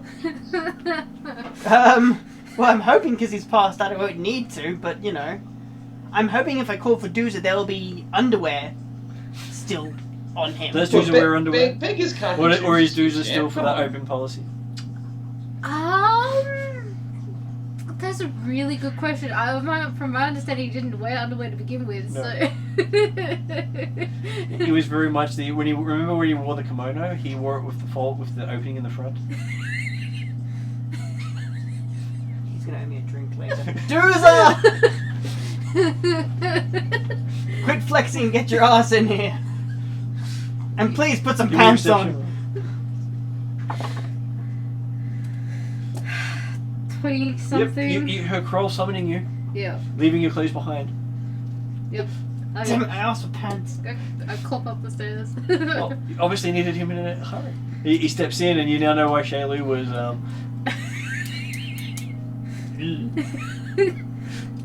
Now you don't even have the decency of the kimono. Doozer was showing off all his scars. I mean, come on, you can't do that while you're dressed. I'm gonna take one of the bed sheets and just wrap it around Doozer. Right. Now we have a You semblance of realize you're decent- like the height of my knee. I know, I'm gonna... Okay. Now we have a semblance of decency. I need you to hold the patient down. Okay. Not that hard for you to do. He is fairly weak Yeah. in comparison. He has a external moving thing in his foot that needs to be removed. Doozer's like, it doesn't external mean it's outside his body, but you just. Doozer kind of gives you this really strange look. Yes. And Poppy just comes up up the stairs at this stage. You left Poppy behind. Poppy went chasing after you. Puppy was resting in his He little was. nest. He got bored. Oh, okay. He does that. Yeah, fair enough. And he always seems to know how to find you because Well, yeah. he's got tracking, He's got tracking. I don't know. Alright. unlike other people. Yeah. Which is why it's yeah, no, it's fine. Doozer tells Puppy to sit on his legs while I've got his upper body. Okay. Poppy goes up on him. Does Puppy have a collar? No. No. Okay. Poppy just stares at you when you say that. That's fine. You realize Puppy is probably actually bigger than you, right? Well, that's fine. Look, I wasn't going to collar him or anything. I needed the leather. Doozer. Actually, does the guy have a leather belt? He does. Good, I'm A, going to a take nice ornate leather belt. I was gonna say Doozer has his like leather gear downstairs if you wanted. That's me. No, it would leave That's a why bad I'm lying taste in down his for a mouth. little bit and I'll finish fixing up the kitchen after I It's not that bad. Well, Mr. Sorry, Lord Foxglove here would probably prefer his own leather strap in his mouth. So I'm going to take off his belt. Yeah. Why don't you just get him Well, out of his the belt's cupboard? off to the side. Oh, okay, I'm going to grab his belt and put it in his mouth. Yep. But wouldn't you get one out of the cupboard? Because there's no time. This thing is moving, and I know where it is currently. If it moves anymore, it could go up the arse and somewhere I don't know. But isn't it in his foot, isn't it his arse? We don't know how far this thing can move, so let's get it now. It's not the strangest thing you've said today. So, now that he's got the leather strap in his mouth, so if he does bite down, he's not going to bite his tongue off and bleed himself to death. Okay. I would like to operate on the foot. Give me a medicine roll. Oh yes, I like that roll. That's a 26. Okay, so Yeah, nice. you managed to just succeed. Oof. Okay. By two. Oof. As you manage to get what appears to be some sort of barb that is twisting and turning. barb that's twisting and turning. It seems to be some sort of metallic barb. Metallic. Okay. As you pull it out, it seems to... It was in his foot, but the more you pull it out, it comes out about a meter before it releases. This thing was a meter long? Holy shit, okay. It's not something you're used to. No. I don't think I've ever seen this in my... And it has a sort of brimstone smell to it. Brimstone. Isn't that demonic in nature? Mm-hmm. Fuck. At this point, you probably hear Dooza, like, as soon as he smells it, like, you see it physically stiffen I'm up. just gonna ask Dooza to grab, like, a sack or something from the room, and we'll just put it in there and then tie it up. Dooza's not I don't doing know it. how to get rid of this thing. I don't... It's sort of twisting and curling and around on what you're holding. Okay, that can go in the bag as well. You hear this ripping sound. A ripping sound? Yeah. So it rips the bag? Yeah. Shit. Is it moving? Yeah. Across the floor? Just moving into the... Into the fuck. Grab it before... Okay. Dooza, grab the thing. I need to clean this wound. Okay, Dooza will attempt to grab the thing that's trying to burrow into the floor. Okay. I happen to know when I can take oxy instead. Possibly.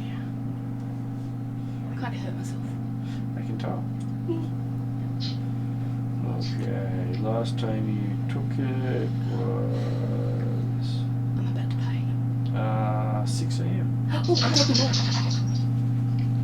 Can you put oxy in I assumed as much. Okay, so yes, give me a reflex roll for you because it's not an easy thing to grab.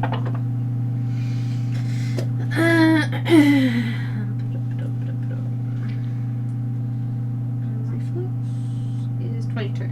Okay, you manage to grab hold of it, and just before it manages to pull it out of sight, do you pull it out?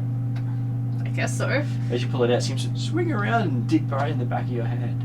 Ouch. And give me a fortitude saving throw.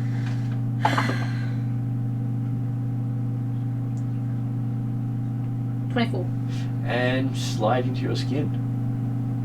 You now feel it in your hand. Shit. Your hand sort of twitching. Oh, great. How the hell do we get rid of this thing? This is really not having a good day. I don't even know Stefan doesn't even know what to roll to identify this thing. Is it religion? Like, what identifies demonic things? Religion normally does, or go ask the person who's into torture stuff, like Parry. Yeah, the person who's not here currently. Or the next best person, ask the Callistite. He's not here either. I have Divine Lance, I'm not going to use that on Dooza. Dooza yells at Puppy to fetch Shilelu? Zed or Shalelu. Okay. Yeah, Kroll has no fucking idea. That's a 12 religion. You'd always amputate. Oh, I don't want to amputate Dooza. I've already got one patient right now. Well, he seems to be stable now. Yes, one patient. Now I've got two patients. Which is not what I wanted. So now I'm going to have Did I miss out on that saving throw by like 1? Okay, now because I'm in a hurry, I'm going to use a heal spell on him. Yep. Because, yeah. Do I... You don't need to make a roll. Oh, that's right. I just used it. So it's... You only have to roll for medicine when you're not actually using your magic. 2d8, I think. So that's... He heals for 9. Okay, you see the wound heal up to this ugly scar. Yep.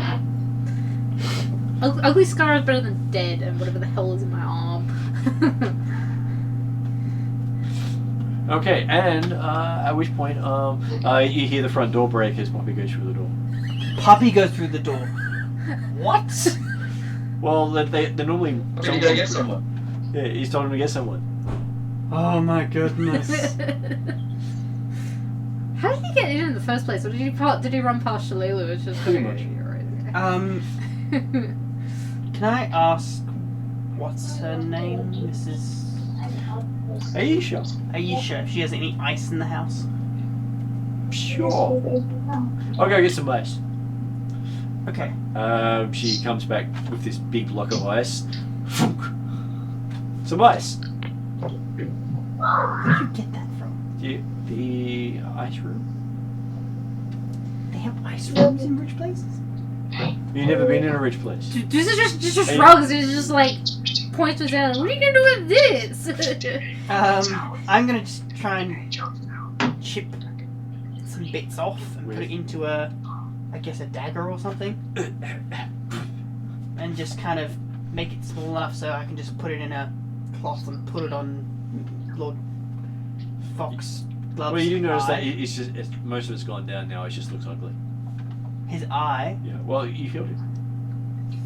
Just put it on anyway. Yeah, so it removed the damage. It just didn't make it all nice and pretty. Yep, that's fine. It's bruised now rather than being fresh. Yeah, just if it's bruised, just put it on his eye. That's And fine. his fingers look like that they've now healed in the odd angles they were at.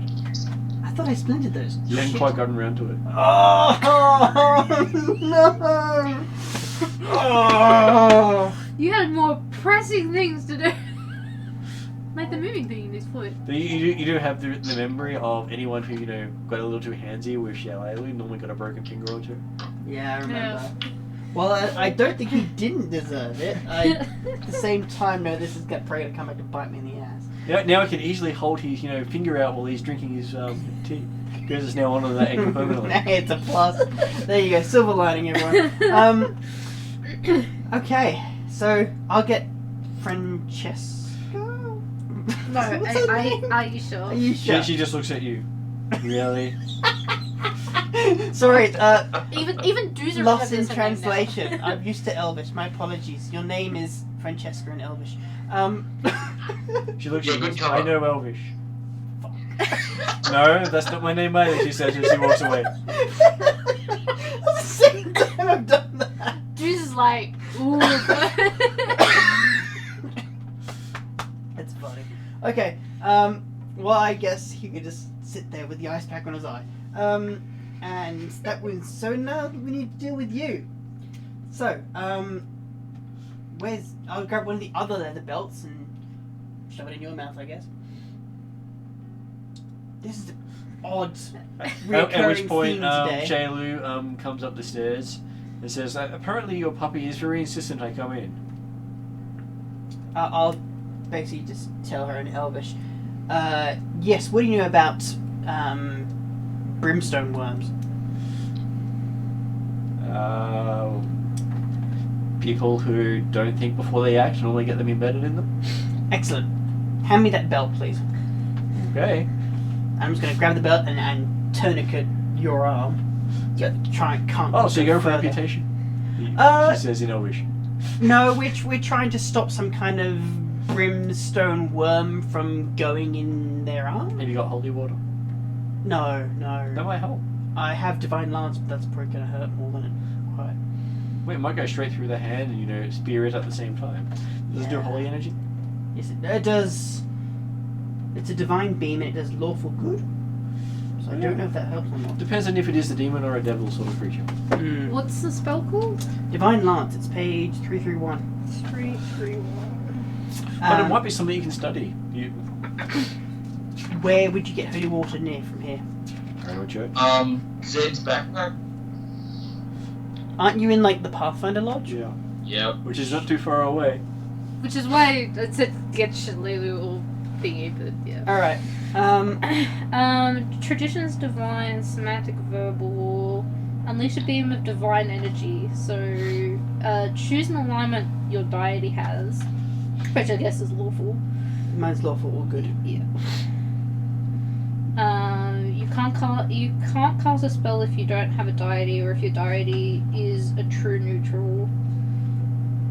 It's raised AC. So, I'm presuming it says divine energy, so and it's a divine tradition, so I'm guessing divine energy. yeah. So basically, either we can wait for some holy water, or I can do a quick stop measure and divine Well, lance. it doesn't your seem to be arm. going any further. Yeah, do some wait. Okay. This is my waiting. Just can't seem to close your hand. As long as it's not, if it starts moving, you'll be more worried. In fact, we could probably go back to the lodge, and if you know Zed has holy water at the lodge, Yeah. because you fixed Foxglove, we pretty much came here to do what we did, to speak with Shalala on the way back. Yeah, I'm more than happy to go. Let's go, she says. Alright, fine, I'll take No, my you might want to put some clothes on, she says as she walks out. The sheet doesn't quite cover you. That's all I could find in short notice, sorry. Yes. Yep. Yes. Duza might need a bit of help with the, clothing of. You guys okay? I'm sorry. I'm sure the little one can help you, she said. Or the mistress of the house who seems more than eager to be hands-on. Yeah, because I certainly didn't order a orcish coat hanger, that's for sure.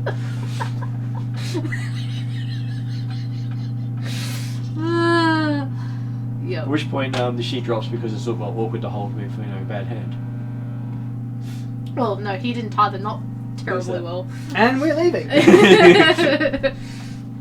Yeah, I get whoever wants to help me get dressed with the shoddy hand I So, can't use. Aisha's more than happy to help, but it takes twice as long. Yeah, that's fine. Yeah. Is it still not going anywhere? No. Okay, good. Neither is she, yeah. Yeah, apparently. But she does, get you to explain some of the scars again, which takes even longer.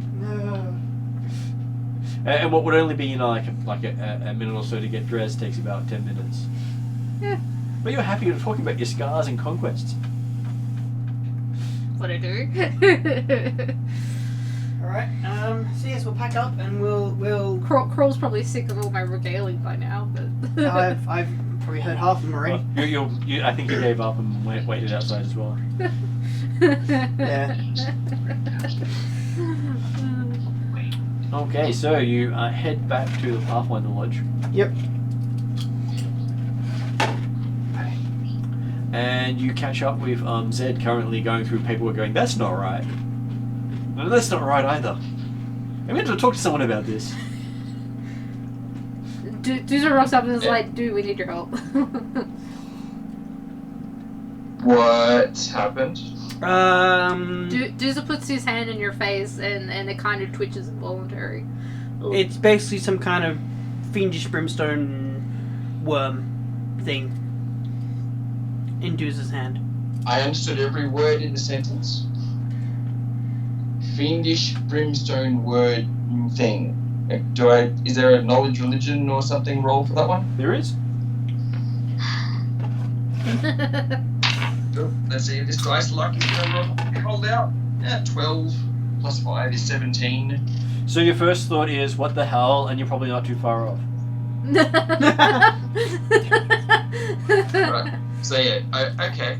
So alright, well we have silver weapons and holy water. What else do you need?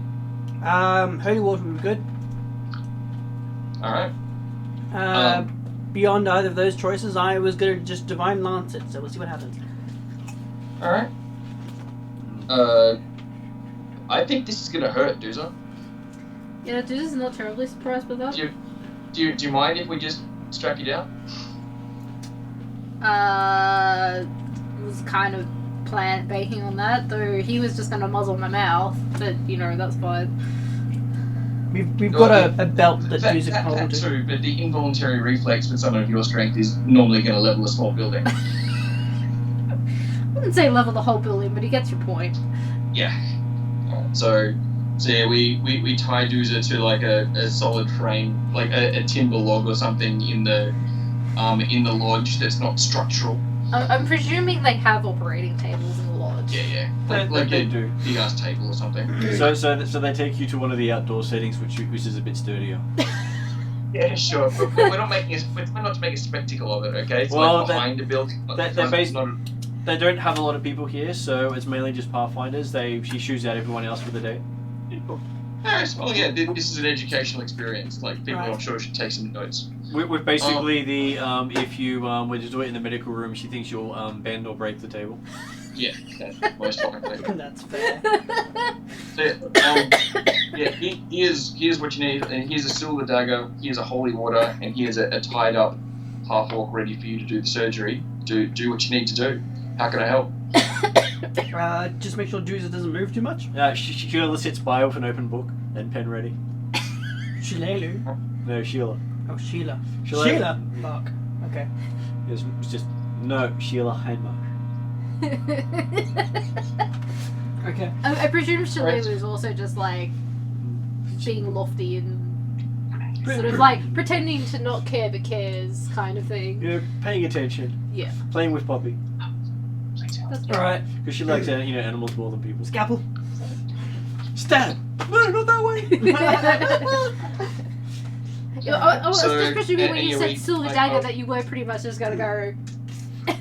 Well, I've never done surgery with a dagger before, but I can in a Well, I mean, Shalelu said holy water, Zed said silver dagger. And you got Sheila in the background going, so, Dusa, can you describe in detail everything that's happening to you? Yeah. What's the scene from Princess Bride? It's like, so on a scale of 1 to 10, how do you rate your pain? Does she understand Orcish? Because Yep. it'll probably be explaining all this in Orcish. Because it doesn't have the probably the knowledge in common. Even though I understand common, much more comfortable speaking my own language. She asked you in a very fluent form of Orcish. You rarely see humans use words that well, but she's actually very sharp and crisp in it, more so than most orcs who slur their words. You know, she's been classically trained in Orcish. That's a 20. Interesting. I'll ask her about that later. But Yeah, for now, I will happily describe how my next battle scar is appearing. Yeah. So, while was it Dusa's so? distracted. Yes. I rolled a 20 for that. Okay, so you actually managed to touch it with the tip of the dagger, Yeah. and you see her entire hand light up with white from the inside. And you sort of feel like someone just stuck your hand with a red hot poker from the inside. Well, that's new. Great! All right. You get a sizzling smell of burnt flesh coming from the wound. Excellent. Now, can I try and grab this thing and pull it out and pour holy water while I pull it out? Sure. Give me another medicine check. Nice. That is a That's much better, thank you. 25. Okay, so as you're pulling it out, you can see bits of burnt and flayed skin coming with it. Sorry, Doozer. And basically, it does come out for about a bit less than a meter this time because you did burn a chunk of it with the silver. Yep, that's fair. And it sort of disintegrates as it comes out with the holy water going on Oh, thank goodness. Yeah, that's a much better result. I'm then gonna. it. You think you got all of it, unless you cut a bit off. I cut a bit off.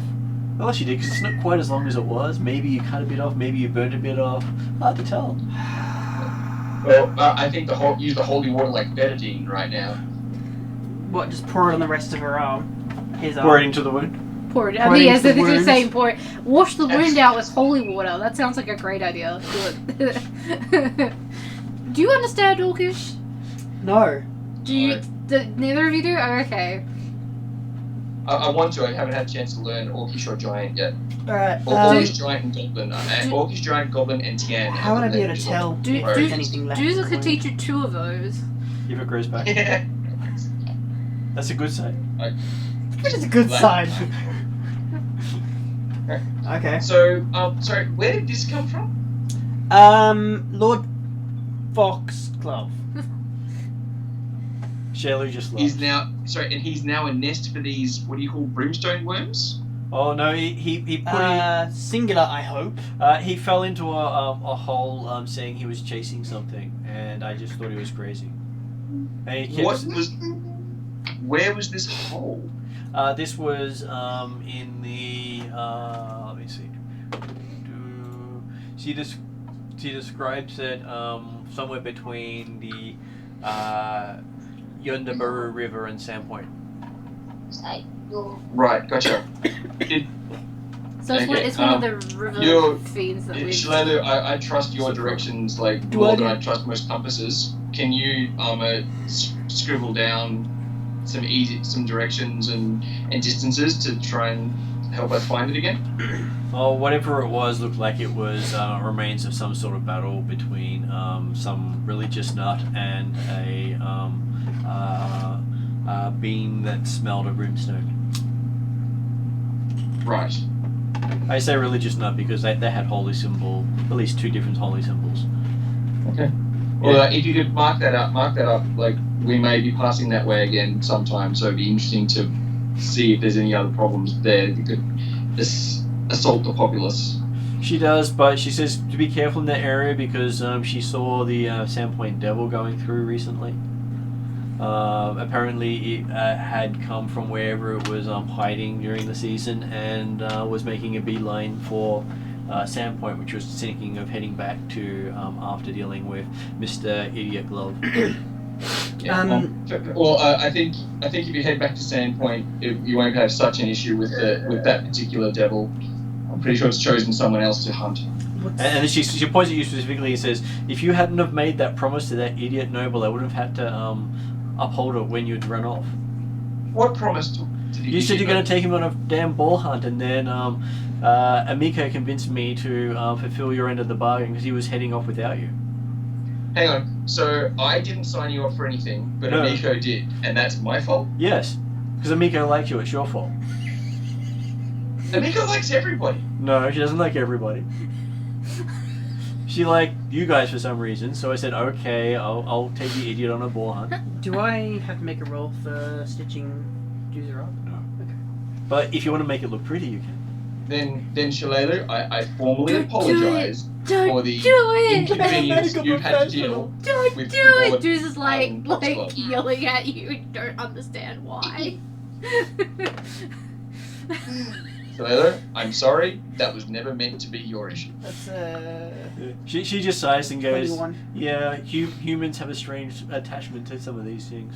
She goes, oh, looks like that won't leave a scar at all, she says, looking at what you've done. Good. Juice is like... It turns out a surprise. Oh, that's no fun. So he basically sewed it perfectly, so no scar tissue whatsoever. Juice looks at his hand very disappointed. He's like one of those few times where it's like, I rolled too well. Well, You didn't have to roll at all. I'm out of bed for a few minutes because the kids need putting to bed. All good. I think that Kroll would like to do a good job on someone at least, seeing as his healing fucked up the last person he did. So, you know, as a medical professional, he needs some degree of success. So look, you could actually get rid of all her scars if you had time. All his scars if you had time. No, I know that you like them, but this one I caused, so I'm not going to leave it as a scar. Juice is still very disappointed. Friendly fire is not something to be proud of. It wasn't exactly friendly fire, but whatever. It was a fiendish creature of some sort, and now I've got no proof. Excellent. So she finishes writing up her stuff and closes her thing. Says, "Yeah, I'll get back to me when you finish your adventures." But that was an interesting side note. She says, Do you know what that was? "Trouble." Trouble. So I'm going to take that as a no. I don't know everything about demons, devils, and otherworldly creatures. No, that's fine. I was just It's curious. not my speciality. What is your speciality out of curiosity? Magic. Fair enough. Any particular tradition? More of a universalist, but I do like to dabble. Okay. I've really been against summoning and necromancy, having grown up in a Cheliax lifestyle. That's fair. Never really liked that much. Which is why I get along so well with them. She sighs as she closes her book. Yeah, I can feel that. Yeah, the last people we're supposed to bury got them and started walking around thanks to the Cheliax units. Yeah. They don't like their dead to be wasted. Yeah, no kidding. Anyway, I'm sure we're keeping you from something. Well, this was an interesting side note. If you come across more of these, it'd be interesting to do further examination. Maybe test how long people can live with them in them and all that sort of stuff. I mean, technically, yes. Well, I do have that background, with growing up, so it's always interesting to further science. Yes, we'll let you know. And I don't mind if it's some sort of near human sort of thing you're experimenting with. I'll leave the experimentations to yourself. No, I just observe. I don't experiment myself. Oh, okay, right. Well, It's more of a grey area. I just like to watch. sure. Unlike some of our party members. Yeah, hands-on is other people's jobs. Or handsy. Some of the other party members would. The shag is just the whole crack the fingers thing with the tall girl handsies. Well, now that that's over and done with. I'm very surprised she hasn't broken one of Parry's fingers just out of like Just because he's there? well, yeah, but like just because of what Parry is and does, just out of like principle. She would if he touched her. Fair enough. She would think no qualms of it. Yep. So we should probably let Shalelu know about the whole Amiko missing incident. Miko missing? Yeah, she was kidnapped, we believe. When did this happen? Insert Day and a half here. ago. And you're only telling me now? Well, that's why we initially went to find you. Okay, so what are you doing about it? We tried tracking her, and we Led to a dead end on the coast, and we were hoping we'd get your help. Okay. Well, considering you guys will slow me down, I'll go find where she was if you describe where you last saw her. would describe the like dumping ground on the coast, and then we were north from there. There was a cave you came out of. Yeah. And she said, okay, I'll go hunt them from the cave and make sure you haven't followed the wrong tracks. That's fair. Yep. And then I will let you know when I find what's happened. Okay. I'm not equipped to take on a bunch of people, but I can track them. We will happily help you find Amiko if you can track her down. I'll let you know. She says as he grabs her gear and heads off. Do you have a animal to return a message, or? No. Doesn't take long to walk places. Okay, that's fine. If I need you in a hurry, I'm sure things will turn out, she says. Desna always provides. Fair enough. Hasn't failed me yet. Sorry, did she just say her god's name? Desna. Was, oh, Desna. Desna. Right. Which suits her because she loves troubling. Okay, well, look after yourself, Shido, and we'll hopefully hear from you soon. I'm sure you will, she says. What happened to your goblins, she said, on her way out. Which goblin? Goblins. Didn't you have goblins? Our home, we got separated in the swamplands. looking Oh, for the, yeah, those ones. I'll send them a message for you if you like, if I see them. That message better not be the decapitated heads, to say. I'll make sure their heads are on the body. With ears as well. They're not really necessary. Still, they're our friends, so. Yeah, let them know that we'll be heading to Runelords if you haven't got back by them. And make sure I'll send them a message. Thank you, Shalelu.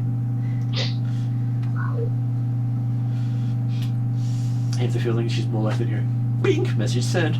Yeah.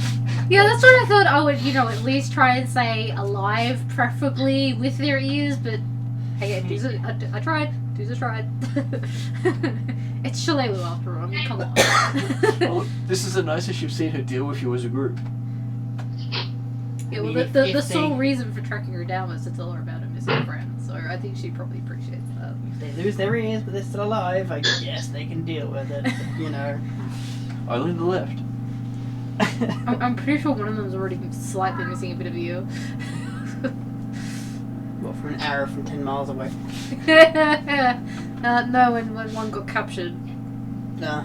You just take her from living. It's less fun. She barely only does it before she kills him. Fair enough. It's like, no goblin. Fair enough.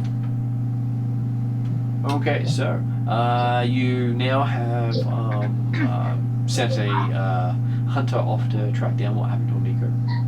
So you think it'll probably take her about she said about 1 to 2 weeks to find out. Okay. We'll probably get a report by then, She says normally when people, she would also say normally if people are taken, they're generally either killed straight away, which you find the bodies, or they're taken for a purpose. Yeah. We think probably a purpose, and we probably will tell a quick abridged version of her half brother and blah blah blah, and the ones we saw, and yada yada yada. Okay. So as you finish up with that, If possible, at some point, I need to go restock on some supplies for my medicine kit, and also We still have like 90% of the day to go now, so because we did this in the morning. I'd also like to grab a few things before we head out to our next destination from the markets or whatever. Juicer probably spends the day like occasionally dejectedly looking at his hand and how pristine it is. he even has like a K stitched into it. I wasn't aware I signed my signature, but there you go. But you did such a good job. Certainly there were the stitches are there. Yeah, there you go. Okay, fine. I'm very precise then. I can't tell if that's professional or if that's just like sociopathic behaviour. It's so narcissistic, but anyway. Hey, you didn't do Kroll, the full name along there. You just did the K. If it had been the full name, you would have done it on both sides, so it was obvious for people to see. This is my handiwork. Check it out. Yeah. Yeah. Look how good this is. Or even worse, you made sure the scar was in the shape of your name. Yeah. See, Juicer kind of wouldn't mind that so much because at least I'd have the scar from it. You haven't even left a scar. Crow would mind because there's enough ownership bullshit going on around with, people going to see other people and all this other stuff going on, and like Carrie and Willie, and let's not stick people's names on each other now. That's going a bit too far. Unfortunately, Zed has beat you to that. What? Miss Sharp is full of names on her body. Oh, the runes. Yeah. Oh, well. Yeah, but didn't she do that to herself? Did, yeah. She accepted that contract. Well, one of us has got to be the trendsetter, I suppose. Okay. Some contract you activate by using this item. Yep. Awesome. Okay. Ooh, So, excuse me. you managed to go pick up some equipment. Yep. And you realise that there, left behind where Shalelu was a little bag. Shalou left a bag. Oh, shit. Should we bring that to her? She probably left it for a reason. What's in it? Have a look. 20 gold. Why? The boar hunt. Why would she keep the money? Because Shalelu didn't want to do the job in the first place. Yeah, but she can buy like arrows and stuff with it. I'm pretty sure she would make her own. And she did it as a favour, not for the actual job. Alright, fair enough. Plus it now means that she no longer has anything associated with that noble. She's got a point. Hang on, that's a lie. He has scars from her. No, she's got nothing associated with him.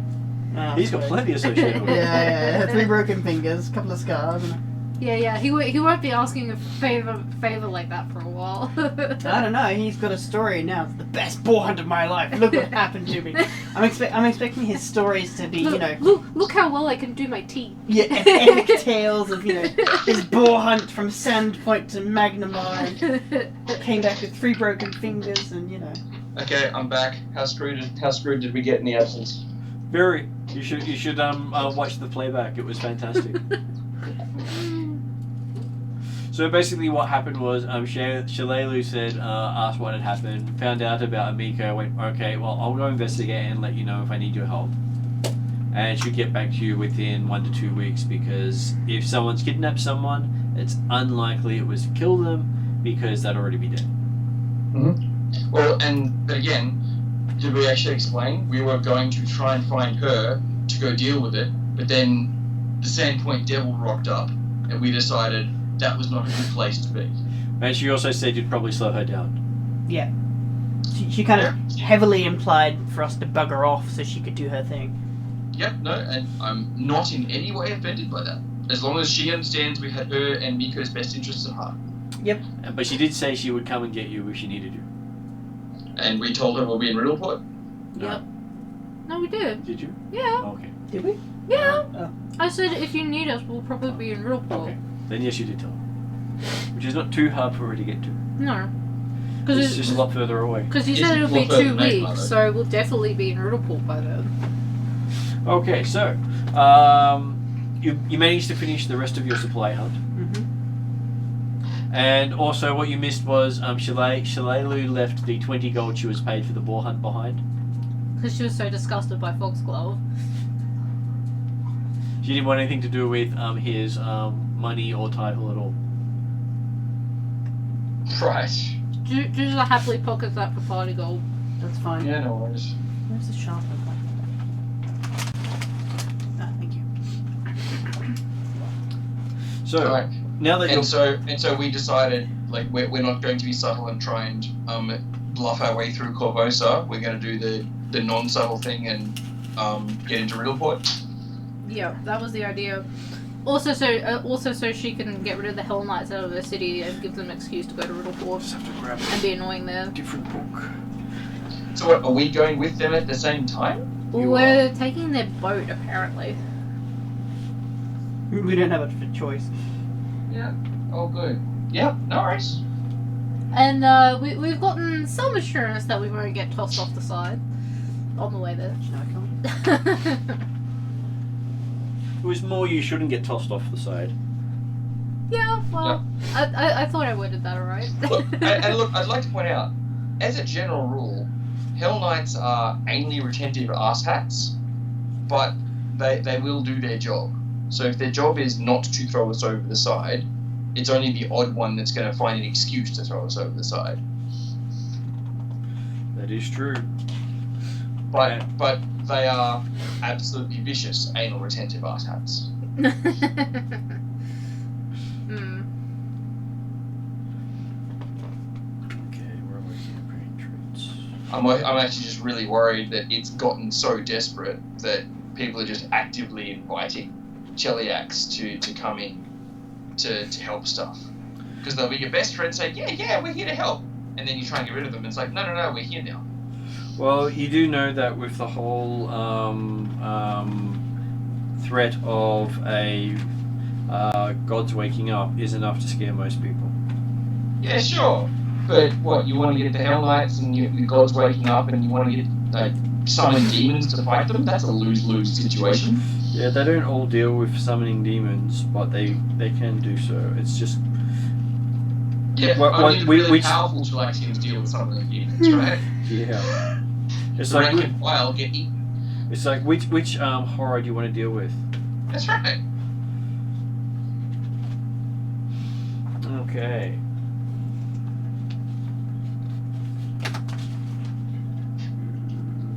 Alright, I've pretty much bought the stuff I needed.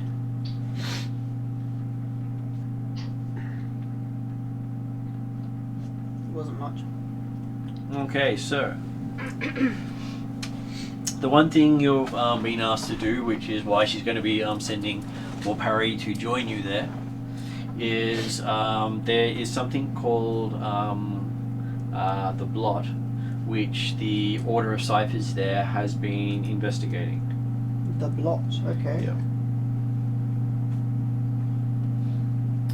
It's a shadow in the sky over Riddleport. So sorry, the order of what's being investigated? Order of Ciphers, Ciphers. which Parry has links to. So, sorry, say that again? What are we doing? You're to investigate something called the Blot. The Blot, this shadow in the sky. Yep. What is it? Why is it there? What have they found out about it? Okay. And she's managed to get a contact there called Sol Van Karskin, who has a gambling tournament there to accept you as out of towners for their tournaments, so you can get a foothold into the city. A gambling tournament. Yeah, it is Runelords, she says. Yep, no, that actually, it's quite pleased with this scenario. She's going for as blunt as possible with you, because if she went for subtle, she's sure you'd trip over. She says, looking specifically at Duza. Juice is not offended by this at all. I think we specifically said Runelords because we weren't going to. We haven't quite learned the subtleties of subtle yet. I feel like this is where Juice goes, look at this subtlety. Yeah, probably. So what she's arranged for is, depending on how you guys put yourself forward at the tournament, that's completely up to you, but the owner of the casino is considering you for employment there, giving you a cover for investigating things. So you're not officially there as part of us, you're not officially there as belonging to anyone. You'll be there as what Pathfinders normally are, as apparently for your own interests, not for the society. Yep. So Nothing to do with society, right? we're Yep, same both- rules before. we're both joining the competition as our cover, but also we're being hired by this person? The gambling competition is your interview for the casino. Right. So what you do and how you perform in the competition will be how they perceive if you're someone they can hire on and use for their ends.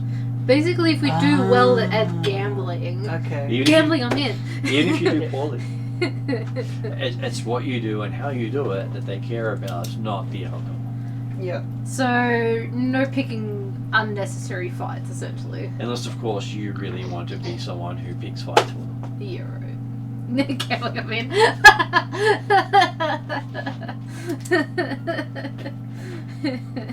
Nice. Very nice. Okay, so it is also one of the few cities besides that was not founded by the Chilaxians, who still has a Temple of Asmodeus operating openly in the town. There are not many towns that do so, and very few nice places do, which is why this is not a nice place. Do I guess this is a religion thing. Do places that have Temple of Asmodeus normally have other religious temples, or do they have They dominate? Kermagar has the oldest known temple of Asmodeus in Varisia, possibly the world.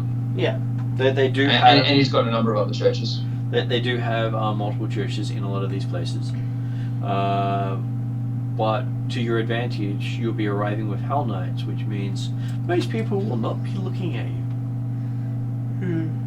Yeah, because the entourage of Hell Knights are probably going to scare the shit out of most people. And be aware that in a group of Hell Knights, only about 1% to maybe 5% are actually knights. The rest of them are their entourage.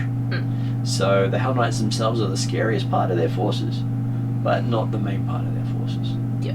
Just like any sort of, they're more like generals and captains than they are actual rank. Because you and said they file. had to, like, battle, essentially Yeah, to be a demons Hell or- Knight, you need to actually defeat a demon in single combat. Yep, yep. Which I guess not many people would survive, and the people that do are revered. It depends on the level of fiend you summoned. Right, okay. Yep. So if you were to summon an imp compared to summoning a Baelor, the person who killed the imp probably would be seen as, fearful as a person who killed the Baelor. Yeah. So if, say for example, someone did kill an imp, what does their rank then become? Like Pathetic, dishwasher? she says. Sage. She probably would not even be admitted into the order. I don't think okay. they get to choose what they kill, but that is the level of ridiculousness you can go with if you say must kill a fiend. Because fiends can range from small little thorns to all the way up to these creatures that can eat your soul with a glance. Interesting. So there are such things as Hell Knight washouts? Oh, they do have casters and want-to-bees. The want-to-bees haven't taken the test yet, but they still have some of their powers. So the casters are the ones who tend to be well, not failed the test, but killed smaller things? Don't know. Okay. I don't go that far into their lore. I'm just curious. It is a very murky thing, and it deals with contracts and devil worship. Mhm. So it's not my favorite ground of stuff. It was part of my upbringing, so I know a little bit of it. But I sort of still went against the mold and decided that's not what I really wanted. Yep, no, that's fair. So why the Hell Knights are going with you is they're investigating rumors of fiends in the city. Right. To kill them, I guess? Or... They pretty much hunt down and kill extraplanar activity. Yeah. So be careful about what you say around them. Is this in any way related to the plot, or we have no idea? It could be, it might not be. Okay. Do to ask if they would have knowledge of, like, the Sandpoint Devil over and above what I already know. Possibly, but then they might want to use you as a way of drawing it in, so they can then kill you and then be free to attack the devil. Okay, That's a so good point. I should keep that a little bit under wraps. Yeah, because then they That's- just kill you. Well, they would first may draw the creature in. Yeah, you use bait, then kill you so they can kill it. Yeah. Yep, no, Because cool. imagine all the promotions they could get. Well, no, they wouldn't get a promotion out of it. That would be just their today we did this. Oh, okay. It would be less than a side note to them. That's pretty full on. Well, they don't really care about what they kill. It's like, okay, so that's solved, mark it off, close that file, move on to the next thing. What do we have open today, guys? Mm. Is more of their opinion on stuff. What haven't we done to what have we done? Yeah. So if you ever run into them, the unsolved issues are the issues that they concern themselves with. Yeah. So if you committed a crime yesterday and they didn't witness it, they don't care. Yeah. They only care about what's happening in the now and The the immediate. future. Cool. No, that's why I thought, like, I either ask them about their knowledge or keep my trap shut. Okay, so that's why I managed to convince them that this group to go to Rulebook, and they were waiting on their version of a cover, which is people that they can shelf other people off with. So they'll send some of their agents to follow you guys, so they will be less obvious in their actions. They'll disappear before they hit the casino. Yep. Hopefully. Just don't be responsible because they know those things. Yeah. Devils have a way of blabbing about things to them. Great.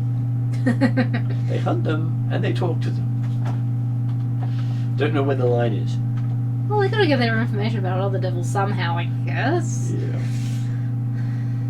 So, if you're any good at gambling, you might actually make a name for yourself while you're there. And What would be gambling? Would that be crafting? Would that be... there would be a combination of diplomacy, intimidation, and deception. Deception. Trained, and trained, Mobos. Because you can do all three of those depending on your approach, and Right. each one will have a different difficulty based on your opponent. Right. It's a game of bluff and deception, and sometimes being truthful. So like, I have a full house, you have no chance against me. Is he bluffing or telling the truth? He was telling the truth. yeah. Okay. So, if you guys are happy with that, is that something you think you can achieve? I believe so. Yeah, sounds okay. Yep. I'm going to give you about 2 to 3 months to do your research there. So this is not a rush and find out as much as you can. This is a make sure you take your time and don't cause ruckus. Yep. These people, unlike Karmagar, have no restraint. Yep. Whatever powers you or strings you pull to get out of Karmagar, you won't have that there. Who's in control of Riddleport? No one. So it's It's basically a pirate haven, oh. and it has a pirate king in charge. Yep. But a pirate king in charge is basically like a dog in charge of a herd of cats. So it's self-governed. It's not governed. Okay. The Hell Knights themselves will be the biggest law you'll bring into the city. Right. Which is why it's a good couple. It is a good cover. People will be paying a lot of attention to what they are doing. Yep. And they're intending to head straight to the Temple of Asmodeus and set up camp. Yep. Whereas we're heading to this gambling tournament to get in and then learn about this. The place port. you're looking for is the Gold Goblin, and you should have no problems. I finding think the we Gold should be Goblin. at least wearing cloaks and stuff when we arrive. Because if Hell Knights are going to be arriving... You'll be getting off with the same clothing their subordinates have, at which point you can ditch them in transit. Oh good, okay. So It's the equivalent of just cloaks. that's fine, that's good. Because That way they there like won't their be red cloaks. rumours of the people that happen to come along with the Hell Knights, because that'll be a bad start for our Very few people investigation. will remember the people who came with the Hell Knights if you get off when the Hell Knights get off. I Yeah. suppose. Yeah, exactly. And even more so if we're in their cloaks and just happen to peel off to the side. Well, the idea is all their followers are going to peel off at the same time. Oh, okay. So we won't look any different, really. No. Okay. And if you time it just right, you'll be leaving when they all leave, and everyone's just going to be following the Hell Knights because they're the scariest things there. And the extra people, well, I'm sure they'll show up. There's red cloaks. Yep. Okay, cool. And then when a whole bunch of red cloaks show up in the streets, because they're all going to ditch their red cloaks. Yeah. Because that's what they're good at. The Hell Knights are their blunt instrument. Yep. The rest of their forces are their intrigue.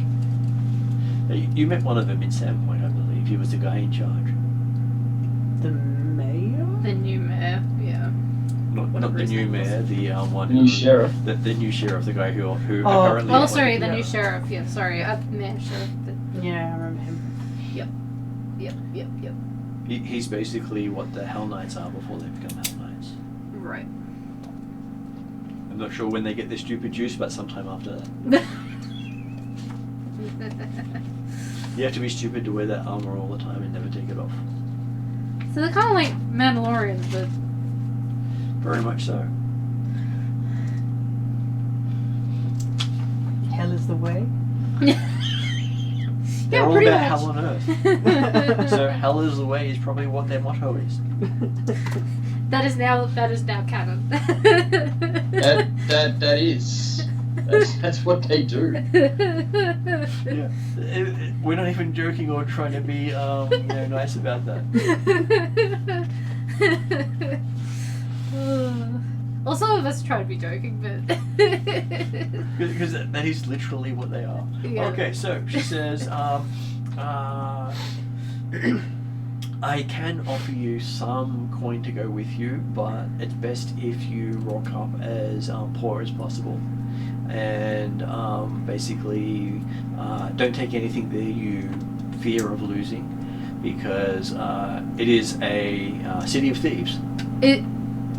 Is there like a Pathfinder bank where we could put like our party gold or like a safe? Or... This place is basically the closest you'll come to a Pathfinder bank outside of another Pathfinder lodge.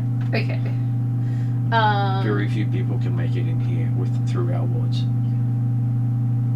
Well, we can easily fit money here, and I don't think I have anything worth stealing anyway. Do it this way, I don't think anyone will make it to your room and get out again. Yeah, fair.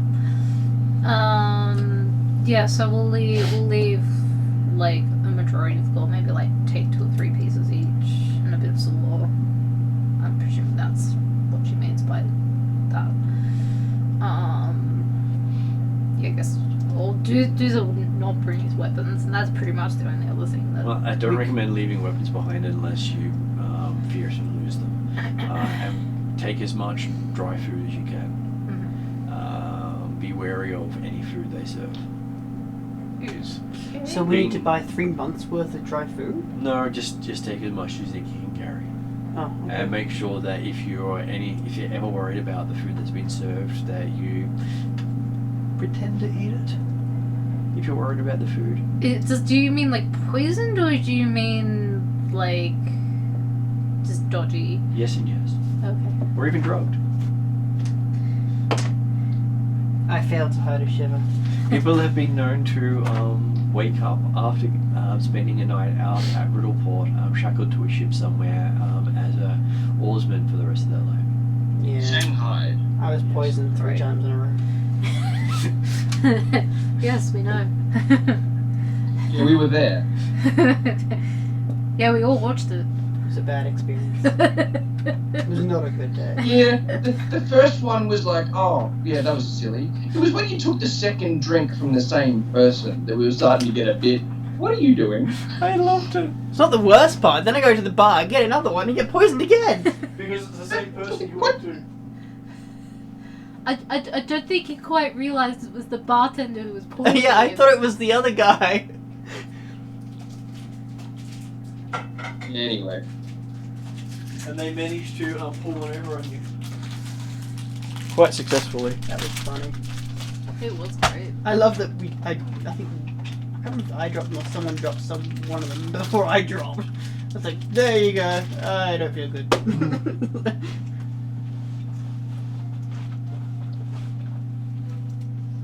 I think that's the first time the party's actually had to drag. No, the second time parties had to drag me out. The other one was in the damn cave run. I think. So she doesn't recommend that you send any messages from Rulebook unless you're coming yourself. What about messenger couriers, like animals? Can your animal travel the whole distance without being intercepted, killed, or such? Because it's not a safe place. And the Hell Knights are specifically hunting down anything that looks suspicious, including carrier birds. Oh, Because there's more than one faction operating in this region right now. in that case I won't. I'll just leave my bird here then. He's probably safer here. I probably. I was gonna say probably like try and get some armor for Poppy, but that's probably gonna take a week to make, isn't it? Depends. Well, but also, if we're saying we're in Riddleport, we're doing some research, Yep. maybe we'll have some time to do stuff in Riddleport instead. That's true. You can. She also recommends you leave your wayfinders behind. Okay. How will we get back in here, or would you just know? You knock. Okay. Because No worries. Well, I file my reports. I leave the wayfinder and anything that didn't want to like easily carry to take. I'll make sure I hand over the books and stuff and leave them with Sheila. Yep. And was I able to have the conversation with the venture captain to advise or take her through the report as to what actually happened in Kamagar from people who were there? you were able to go through it with her. Cool. I leave her detailed notes. And I'm sending you the file, Martin, so if you want to publish it on the trap page, by all means. We'll get to those eventually. Yeah, sure. Alright. But yeah, Zed is not hiding any part of the scenario. Like, she's being very, very open as to what happened, what she thinks is behind it. Quite well. Because she actually wants the truth of the matter so that it can be addressed. And if the Shadow Lodge in Kamagar is the best thing for the Pathfinder Society, then so be it. The way they went around it, about it was shithouse. And the current scenario is also shithouse. But if that's the way the Pathfinder Society wants it, then so be it. Well, amusingly, the adventure was far harsher than I did. Sorry, say again? The adventure was far harsher than what I did to the party. I'm not understanding the context, but okay. For what the Shadow Lodge was doing in Kamagar was worse than what I actually portrayed it as. It was worse than what you portrayed it as. If I did modules written. Oh yeah, well, I think that would shade yeah, but anyway, water under the bridge now. Okay, so you are said in the morning when the tide's ready to go, she'll take you down to the docks and introduce you to the Hell Knight. She's not letting them step foot on her lodge. It's just there. Well, because the boars have tusks, so it protects them. And she points at you at all of you specifically. Says, and none of you are allowed to let any Hell Knights on into this property whatsoever. Yeah. And as of this moment, Parry is not a step foot back in the lodge. Wait, Oh. Parry's banned? He's allowed to still work for us, but he's not allowed in the lodge. This one or any lodge? This lodge. Okay. Because of his association with Can we Yes. send him a message that he's not allowed? She has. Oh, okay, that's fine Yeah, then. she said that like a day ago, and she Oh, said right, she's sorry. summoning him here, presumably to talk, and then say, "Get out, go to Riddleport." There's a hotel down the road. Go. yeah, pretty much. No, sorry. There's a rack down the road. Go enjoy that. It's in the middle of the square. They call it the executioner's block. Well, the Helmlights have a ship in there, have many ships docked at the moment, so Let's hope we get on the right one. that's why Get she's on taking you down to the north. Yeah, no, We weren't supposed to go she this way. said she was going to introduce us to. I'm Yeah. presuming like the captain and crew and stuff like that. So. She says, be aware that everyone on the boat works with the Hell Knights. Yep. There are no sailors on that ship. So no one we can trust, basically. Well, you can trust them to do what they're supposed to do, just not in your interests. Yeah. It's always thing with a Hell Knight. You trust that they're going to do what they're meant to do. Just that what they're meant to do doesn't always align with you living. Okay. Okay. And also make sure you don't commit any major crimes around them. Major crimes. They have some wiggle room, but what they consider a major crime is rather, small at times. Yeah, no. It's actually what they consider a major crime is actually rather large and diverse. Yes, I'm trying to send you with one of the orders that is that's mainly interested in incursions. So make sure you've got no one who summons animals around them, or brings any extra planar being into into their presence. So like normal pets are fine, like Anti-summoners. Their role is to hunt down and destroy extra planar activity, which is why they're being brought to. Riddleport on those rumors. And they will be Well, following up with you yeah. at some point to see what you've investigated, and I leave it to your discretion of what you tell them, whether it's the truth or not. Yep.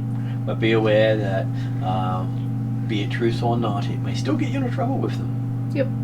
Do Hellknights even have like sort of truth things? They do have the ability to truth to tell. Just as an innate ability? Some of them get it because of their connections with the creatures they killed. That's creepy. They do have the you take power from what you kill mentality, Okay. which is why they go and hunt down specific animals sometimes. I don't quite understand it myself. I still think it's related to the selling your soul and promising to do good while you're doing so, and taking that nice slippery slide down to hell. So beware what you sign with them too. They're more than happy for you to sign anything. Yeah, we've already refused to sign their things multiple times. Which is probably, by the sounds of it, not a bad idea. No, not a bad idea. Once you've signed on, it's basically the equivalent of a drug addiction. You get a high for signing onto their stuff, and you only get that high back again when you sign onto more stuff. And because it's a magical high, it is quite a nice feeling to sign on to things. And then you find yourself just signing things because they've been giving you stuff to sign. And only the Chaliacs truly understand what that's all about, because that's part of their society. Yeah. And most people's contracts, you feel nothing for signing it. But theirs, you sell a little bit of your soul every time. You feel good doing it. I feel happy now. Yeah. And then some of them start to get the shakes because they haven't given away part of their soul recently. So it's like otherworldly drugs. It's just an addiction to the magic of the pact. Which is why I dislike them so much. Because allowing them into this area is the equivalent of signing a contract with them. Yeah, that's fair. They gain a bit of power that I didn't want them to. Well, I guess we'll How do they have power in Riddleport, or is it just the fact that it's such a lawless town? being there. They are Hell Knights. They have power wherever they go. Right, okay. It's basically a judge, jury, and executioner rolled into one, rocking up and saying, "You break a law in front of me, I judge and execute you." So And it's most of the thieves, they're going, huh? and then someone, saying, something slanderous and losing his head, and the others going, maybe not. They normally do at least one or two public displays of butchering when they arrive in places. But I've tried to send you with the nicest of those orders, Yeah. but the most stringent. So don't say anything unnecessary, as you said. Yeah. And avoid any form of animal summoning or conjuration or talking to other beings. He sort of looks at a Kroll and says, try not to worship too loudly around them. I'll keep it to Worship too loudly. I love it. As far as they're concerned, he's contacting an outer world being. What, his god? It's not their god. He's Oh, contacting another being. He's right, okay. So that's what I mean. Be careful what you ask for. Oh shit, does that mean when I cast my magic I Yes. technically can't? Oh, you can cast your magic. Just be aware that you probably don't want to do it in the knight's presence. There are only about 5 to 10 knights on the ship, Yeah. and they may have about 100 other followers that make up their rank and file. Right, yeah, Well, the 'cause rank it's and file. divine still, so therefore it's one of their no-nos. Okay. It's not that it's divine, it's that it's calling on a being other than Asmodeus. Oh, yep, okay, yep. Or someone that's managed to get a deal with Asmodeus, because Asmodeus is good at making deals. I'll just go along the general thing of physical healing only unless I really need to and there are no Hellknights around. So it's interesting to hear about the fact that Asmodeus has made a deal with some foreign god in Sandpoint. He's made a deal with Abadar in Karmagar. I have no idea who he wants to make a deal with in Riddleport, but that can't be good. Yeah. Is that part of our investigation, or is that sort of... That's where you want to tiptoe and have absolutely nothing to be seen doing. Yep. They will not allow you to report on anything they discover you find in that situation. Hence why we're trying to get in on a shady place. And if someone else shady happened to give you that information, Yep. you probably won't want them reporting back either. How long does the ship travel take? The ship should only take you about 3 to 10 days to get there, depending on winds.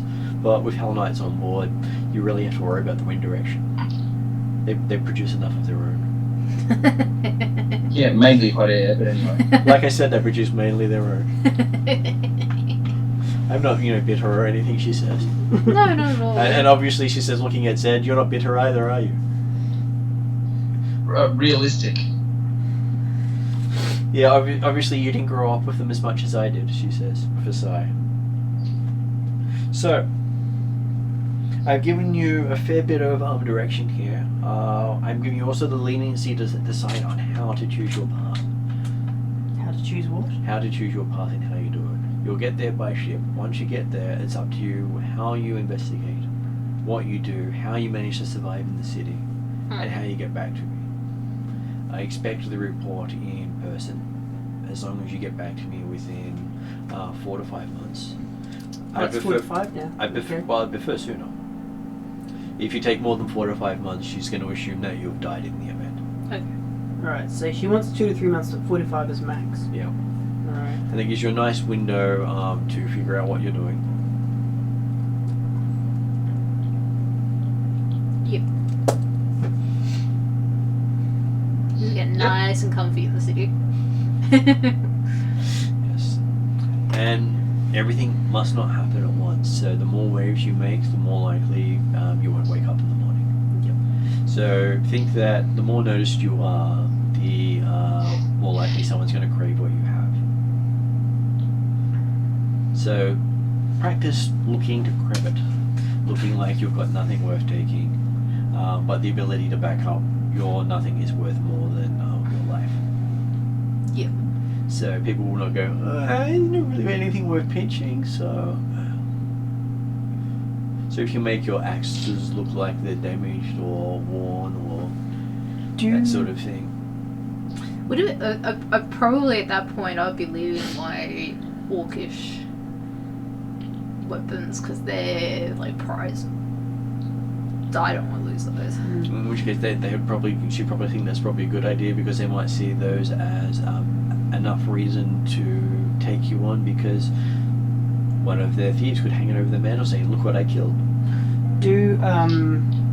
What about the hand axes? Are they? They do not look special in any way. Yeah. But they do have like the severed goblin head on them, which is probably humorous to them, but you can make them look like they're not really worth it. And my great axe is just a normal great axe, so that's fine. So I'll probably leave my my family dagger and axe. Do helmets destroy religious symbols and stuff? Don't wave it in their face. They won't destroy it on you. Okay, so if my bow is emblazoned, will they destroy my bow? Again, don't wave it in their face. They won't destroy it. You'd be worth maybe buying a simple bow. You could just bind it with something. The thing is, I can turn my emblazonment off and on, technically. Oh. But the question is... if you're worried, cover it with something. Because bows do have coverings at times. Yeah. It does, because you normally wrap the handles or wrap various parts, especially if they've been damaged, because not all bows are pristine. And sometimes it's the honour of the bow more than the bow itself that's more important to people. You could quite easily make a bow look like a well-used bow rather than something that's special, I guess. Like a bit of crafting can scuff it up to make it look like it's well used and not maintained. Yeah. Something that's easy to undo, like binding, like old bindings, or I guess. Yep. 6 pieces. Some used leather wrapped around. And be aware that not all Hell Knights consider religious devotion to be bad, just these ones. Okay. Because specifically these ones are here to hunt down fiends and other things, and they consider some of them consider celestials on the same side as fiends. Alright, well I guess then I'll turn off my emblazonment for this, my bow, because I believe that makes it shine or something, I don't know, I have to check. But yeah, and I'll try and scuff my bow up, I guess, or make it look like it's not as good.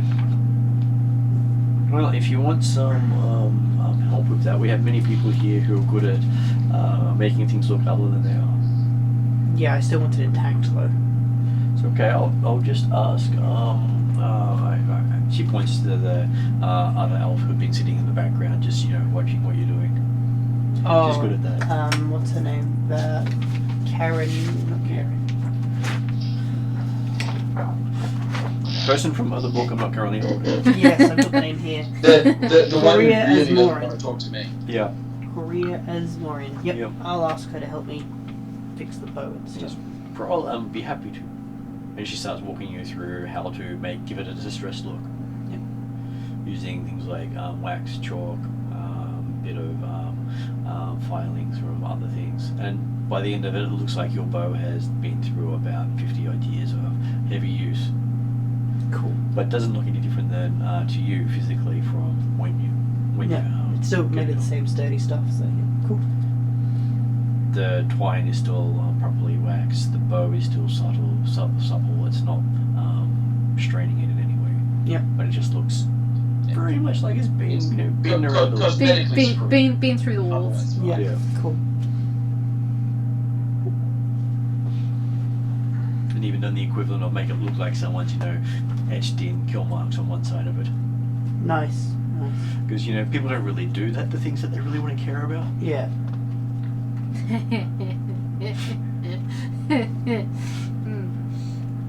Well, it also means that he's likely to kill things. No, I was just thinking of the notches I've got on my my mother's Axe. no, the bow from next week. Killing all the magic people. Okay.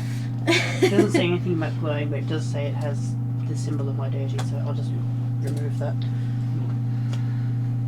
It's now covered. You can uncover it if need. Oh, okay. I guess I can keep it there then. Well, the idea is if you actually need it, you don't want it to be missing. No, I don't. I mean, I still have my religious symbol with me, but I prefer to use my bow. Yeah. Because now I have two, technically. Okay, so she says, does Dusan need any assistance? Well, apart from leaving my dagger and my axe here, I guess any of the other arms and armament I have need work on. I mean, the hand axes are relatively new, but obviously, like, apart from the goblins emblazing them, that's about the only thing special about them. Well, they spend about 10 minutes making it look like they're not new anymore. Yeah. And they basically look like there's cracks in the handles and other little things that make it look like it might break on use. Yeah.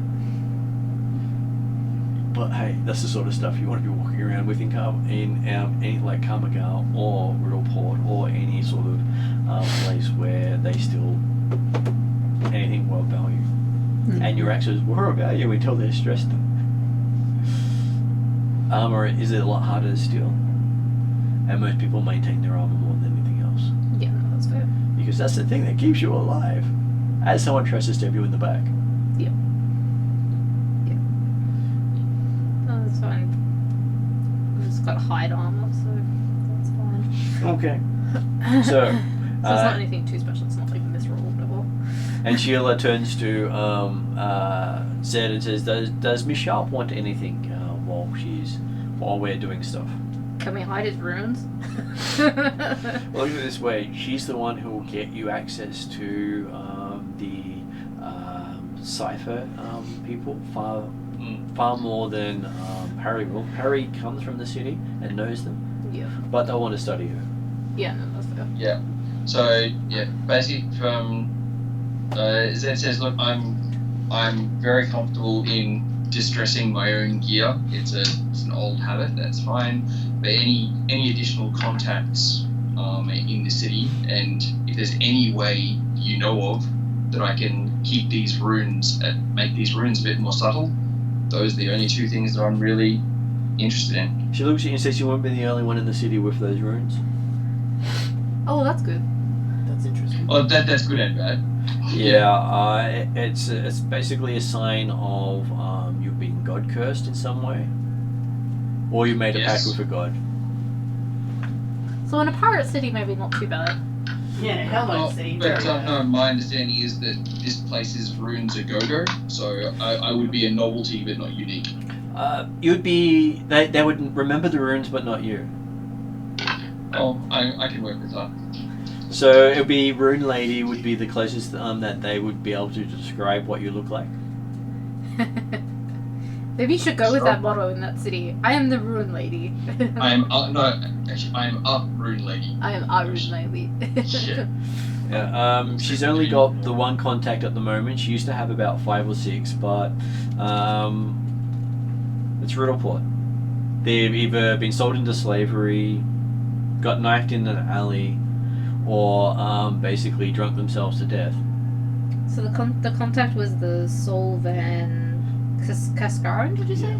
She doesn't have a lot of faith in the contact, but more faith in him than the Hell Knights. Yeah, fair. Which means a little bit of faith. A little bit of yeah, that's fair. Gotcha. Oh, that's the best we got. That's the best we got. Fortunately, the Hell Knights have no contact with her once they leave here. The only control she had over them was when to send them, and she was waiting on a group to send along to see what they can investigate. They were getting a bit antsy about leaving, so she's glad you guys arrived. Yep. The others, delayed as they are a little too late for her to send along. Though, as long as I get messages across to them saying we're in Riddleport, then they'll find their way. Well, I'll see if I can get the ship at Sandpoint. The ship to stop at Sandpoint and pick them up on the way. Sounds good. Except for Perry, I still want to have a chat with him. I presume you sent him on a second ship from here, because you said there's a few door. Oh, okay. For some reason I thought Redport was that way, but it's north. It is north. It is more. I don't know why I thought it was the other way. Okay. So, morning comes, and you're taken down to the docks by Sheila, who is, she doesn't normally carry her staff with her, but she's got her staff. You can see her husband with his a glowing sword in his sheath nearby. So they're making a show of it. Oh, he's trying to be subtle, but he is ready where he can do stuff. You know, you could tell it was him because he left the lodge with you guys. Yeah. And the other Pathfinder you met is also there with her weapon. The Correro? Yeah, Carrera. She's there as well? Cool.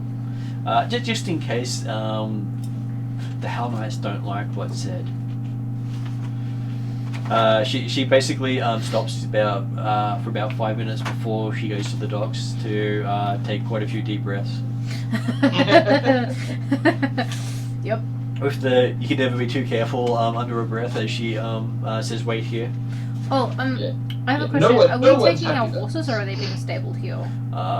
Your horses are not going Yeah, so they're being stabled back at. at her. Including the Warhorse of Doom. Yep. Yep. Okay, so she comes back 5 minutes later with a familiar-looking guy, very much like the sheriff guy you met. Hair slicked back with oil, that sort of I'm in power sort of look on his face. Yep. And he goes, "So, here are the new plebs I see," he says loudly. "I'm glad you've chosen to join the Hell Knight Order, and I'm here to welcome you with open arms." Zed So I'm not looks laughing to at that, I'm the laughing at my captain notes. and looks to the other. Waits for them to correct him before she opens her mouth. Yes. And Sheila says, "Yes," because this has basically been said in an open dock area. Says, "Yes, these are the people as promised." Not actually committing one thing or the other. As promised, it sounds like a contract already. Just got here. Does it? It does, yes. But you also realise anything for Hell Knight generally requires a contract of some sort. Mm. Which is why she was not happy dealing with them. Because she had to make the contract with them. Yep. A little bit of your soul slipping away. And as she walks past, she says, "Good luck," under her breath. Jesus says thank you in Orcish. Presuming that these other people don't understand Orcish. And he says, "Okay, plebs, follow me." He says he just turns around and just walks off. Guess we follow, because we don't really have much of another choice. Look, we have a role to be that we're filling in here, and we're going to deal with it. Okay, you're led up as you hear this whole spiel about how fantastic it is to join the ranks of the Hell Knights, and how it's such a career opportunity to explore the world, meet new people, you learn skills. Basically, one of those army pictures you see where the recruiter is telling you about what a wonderful decision you've made. Make the Hill Knights great again. Very much so. I feel like we just joined the Scouts, but for the Hell Knights. No, it's make Hill Knights great again. See the world, they say. Travel the seas.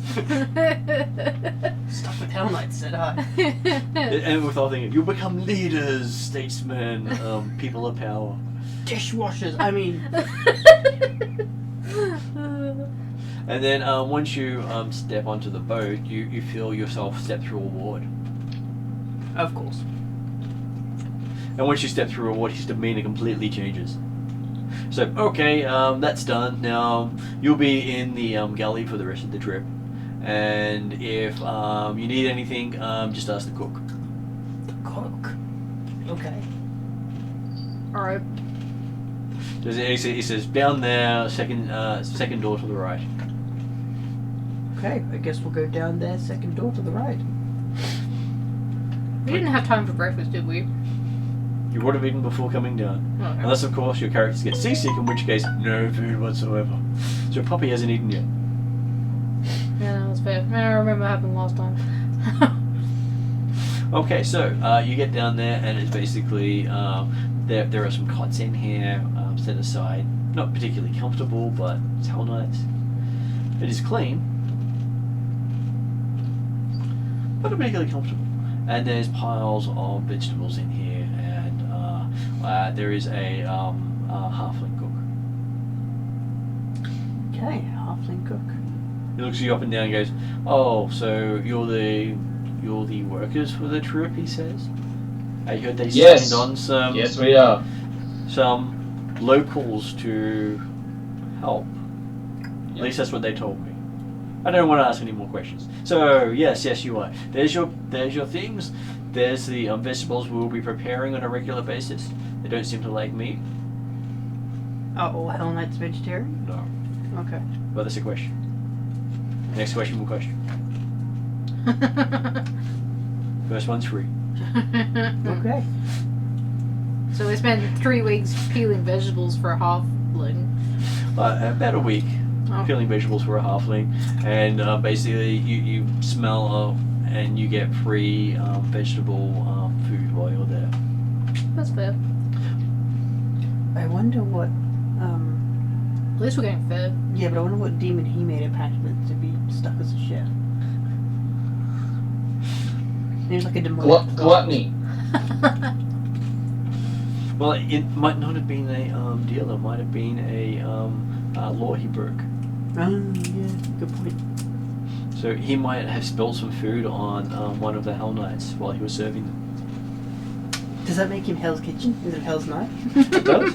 He's one of Hell's Kitchens, which you're now serving. So we can now say we worked in Hell's Kitchen. Great. And no people were served up whatsoever.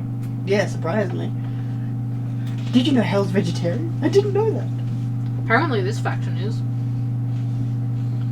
Okay, so and what you gather from it is most of the time it's traveling. The ship's not actually passing through the water. Okay. What does that mean? The water's more passing through the ship. Oh, so they're doing extra planar travel themselves. So it's okay for them to do it, but not for other people to do it. Basically.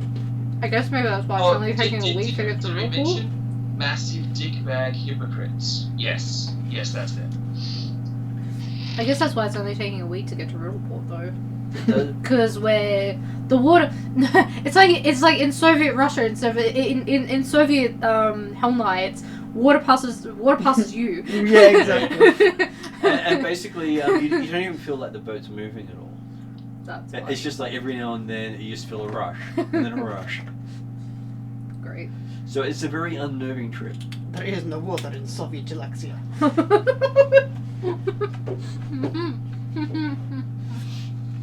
And occasionally outside, you have different coloured sunlight coming in. The fuck? Okay. Interesting. Is that dependent on what time of day they're casting this travel magic? Well, it can also happen during the night. You have the feeling they don't quite have the same grasp on reality everyone else does. We knew that before we got on this boat. But these are amongst the more obscure orders of the group, and I'm just happy that we're not getting thrown off the ship and that we're kind of being regaled to a nice quiet corner helping the chef, and that's it.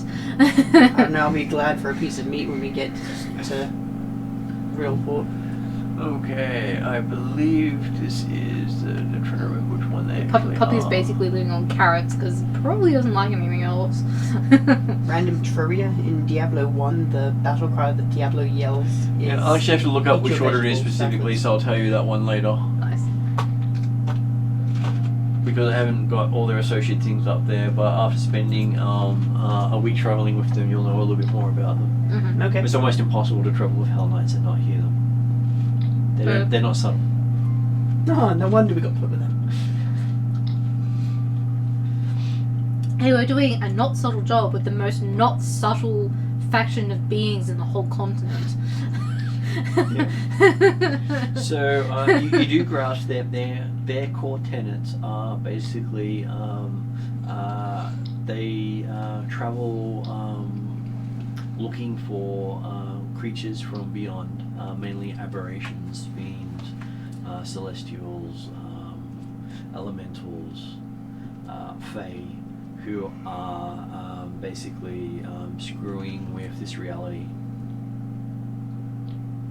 And it's their job to end them, Okay. wherever that threat may be. And if it is humanity doing so, then basically that's when they have the right to call in the other orders. Right.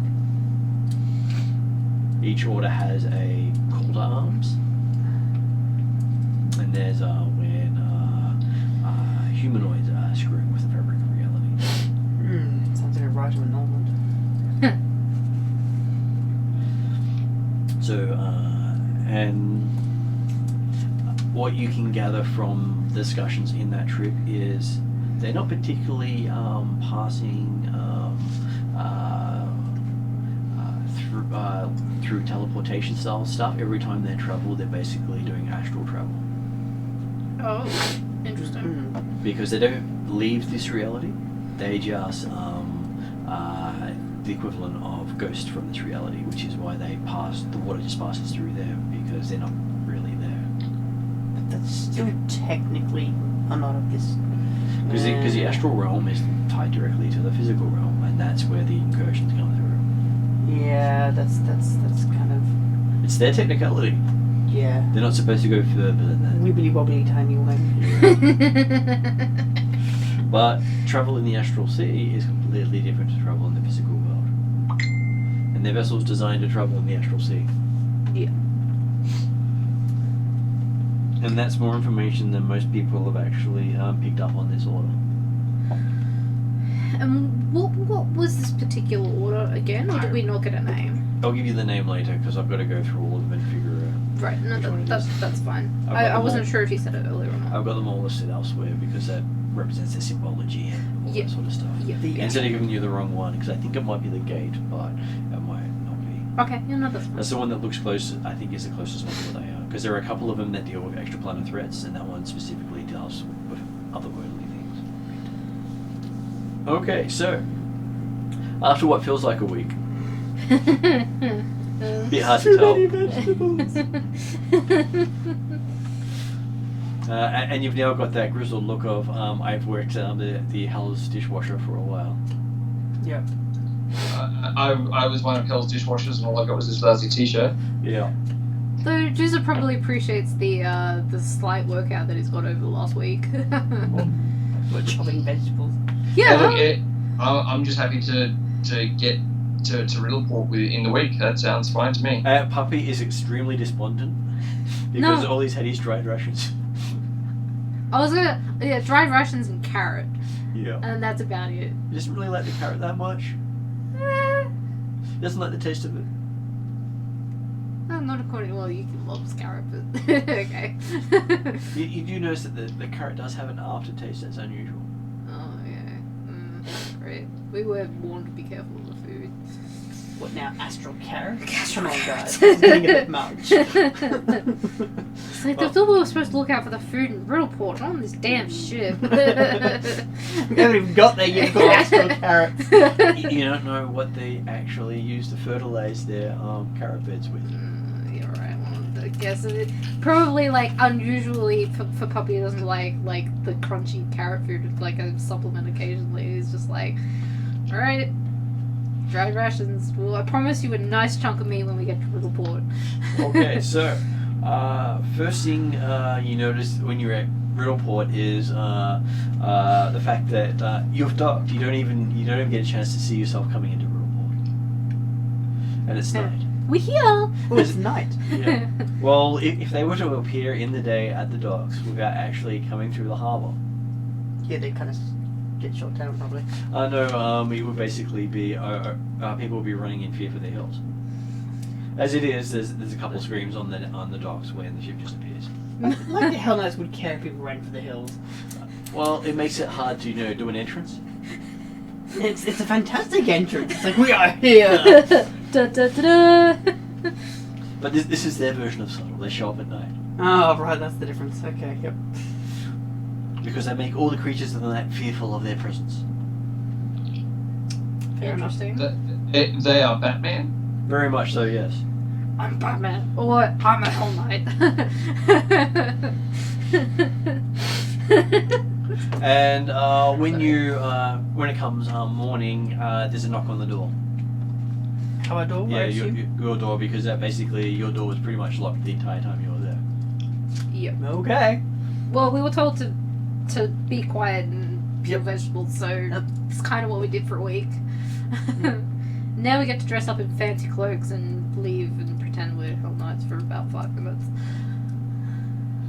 So the same guy with the oily hair Yep. smiles, does his nice charming smile towards you all. Says, Is it as cheesy as Mustache Man? look at it this way, Mustache Man gave you that creepy feel. Yeah. This guy gives you the feeling that he's pulled one over you. Right. And you have no idea what it is he's pulled over you, but apparently he thinks he's gotten the best end of the deal. That's fair. So like when you show up and someone just smiles for no reason, and it's like, but I don't know you. Okay. Okay, so he hands you each a red cloak, and it says, wear this when you walk off the ship. It will should hide who you are. Alright, we'll put on... Oh, I'll put on the cloak at least. And when the others head off into town, that's your cue, and that will be the end of our obligation to you. Is there like a little puppy-sized cloak? They won't really care about dogs. That would have been really cool. wanted. I could ride on Puppy with my cloak. Well, I thought puppies about the same size as you. Yeah, but surely they didn't make me a cloak that's my size. Well, they got cloaks your size. Really? Yeah. Oh, okay. That's weird. The followers of the Hell Knights are from all races. Oh, They're not just human. okay. I thought they were super racist. Some of them No, might no, be. Cheliax is super racist. Jarlax is super racist, the Hell Knights are not. They Yeah. feature amongst them things from centaurs to ogres and going down to halflings and gnomes. So you could have like a gnome Hell Knight. That's Yeah. kind of cool, actually. Absolutely. The fact that if he was a full Hell Knight, he would be freaking scary. Oh yeah, but he's like tiny, but he'd scare the shit out of you. I probably have the perfect template of an oracle I built. Nice. That's pretty cool. Okay, so yes, when you stand up on deck, the first thing you notice is the arch hanging over Riddleport. It is massive. Let's see if I can bring up that arch. Martin, just out of curiosity, because I'm either like not looking where I'm supposed to be looking, but I'm trying to get the stats for the hand axe. Yeah. And Should be throwing axe. oh, maybe. the rolling axe. Yeah. That's probably why I'm being able to find it.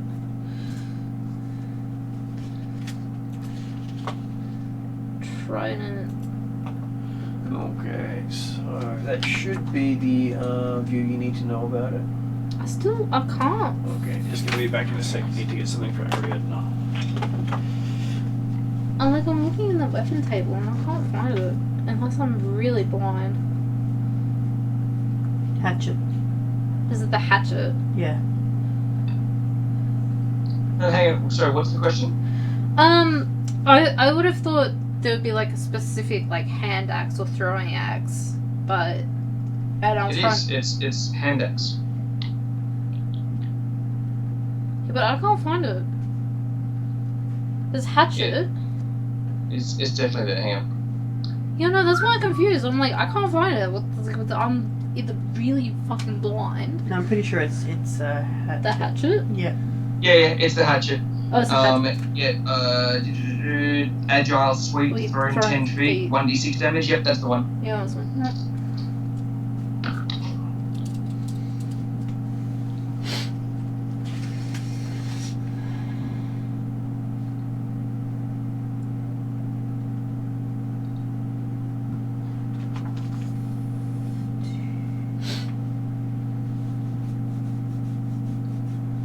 And the throwing is dex based, isn't it? Yep, But if I'm Yes. using it as a normal axe, it's still strength. I believe so. Yeah, when you throw any throwing weapon is dex based for the attack roll, but still strength for the damage. Yeah, but like I mean, like if I was using the hand axe as actual like ice slicing with the hand axe, that's As a strength. melee weapon. Yeah, yes, that's then strength and strength. Strength to attack. But throwing is dex and then strength Yep. for the damage bonus. Yep. That's so confusing. It is. That's why it was easier and simpler in D&D, but less realism in that sense. Yep. So it's 1d6. So yeah, it's called hatchet apparently. Though when people start trying to throw realism at me, I start saying magic, Magic. dragons. It's like, yeah, there's dragon there. Yes. Realism just went out the window the moment I said the word dragon. It's interesting that it's slashing damage. And I'm sure, Adam, you appreciate the fact that the Hell Knights specialize in what they Well, hunt. it's not piercing and it's not bashing, so Because Bashing people you that hold the, nothing. the, that is piercing the biggest side. contradiction about them is they're among the That's what best I in the mean. Piercing world indicates a point. in the things that Bashing they indicates prosecute people There's for. no sharp edges. Yeah, absolutely. So But it's kind of like they see themselves as the ridiculous level of policing for it. So it's like we're Well, allowed it's to your have hand guns, axe. but no one else is. That's a hazard. Yeah, it's a hazard. Here, let me use that gun to stop you. Yeah, absolutely. I feel like just normal. And I find that one of those amusing things about them is they're basically dooming themselves based on their own use of it. Absolutely. But yeah, that's not the sort of common knowledge. But yeah, the fact that they're total hypocrites is damn. Everybody knows that. Yes, I thought you'd appreciate me making that as a key point of describing them. It's all fine. Okay, so looking at it, you can see the big arch there behind you, and showing the runes that grace Miss Sharp's body surrounded that big arch going over the bay itself. That's really cool. And when you want to know how big that arch is, simply scroll down and go, there's the actual bay. Ah, It's not a nice. small arch. How would that something of that like got there? Would that be from the Goliaths? Or... It predates the city. It predates civilization as far as they know. Very much like Kamagar predates civilization. Yeah, right. The runes on that basically come from the Runelord god time. Yeah, so we're looking at Runelord time. yeah, okay. And Magnemar itself is ruins of the Runelord time. Yeah. So that's where everyone looked at the Runelords and going, they created something like this. Yeah. The what they were able to tell you about this before you left, if from Parry's perspective, is that gate is round. So it goes under. And So presuming it's a ward of some sort? and current Pathfinder theory is that's an extra planet gate or extra planet gate. Ooh. Wow, that's amazing. That's Okay. cool. It may even be a time gate. No one knows because no one's activated it as far as they know. That's probably I'm a good thing. I'm sending you a quick message via Skype, like instant messaging, Yeah. because I've just found another link that might help Can you imagine describe that, the though? image a bit better. If one of the Runelords just wanted to start shit, it's like, oh, I'm just gonna activate my gate. It's like, oh shit.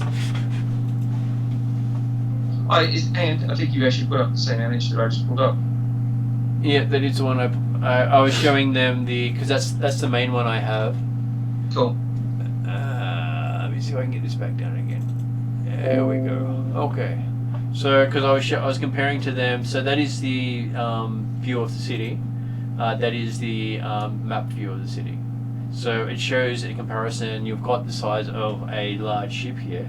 Mm. That's one of their massive sailing ships. Ah. And then when you look at it from the side, it's like it's a freaking big arch. Yep. Because it's basically the equivalent of going over Sydney Harbour or something like that, Yeah. and being a focal point of the city.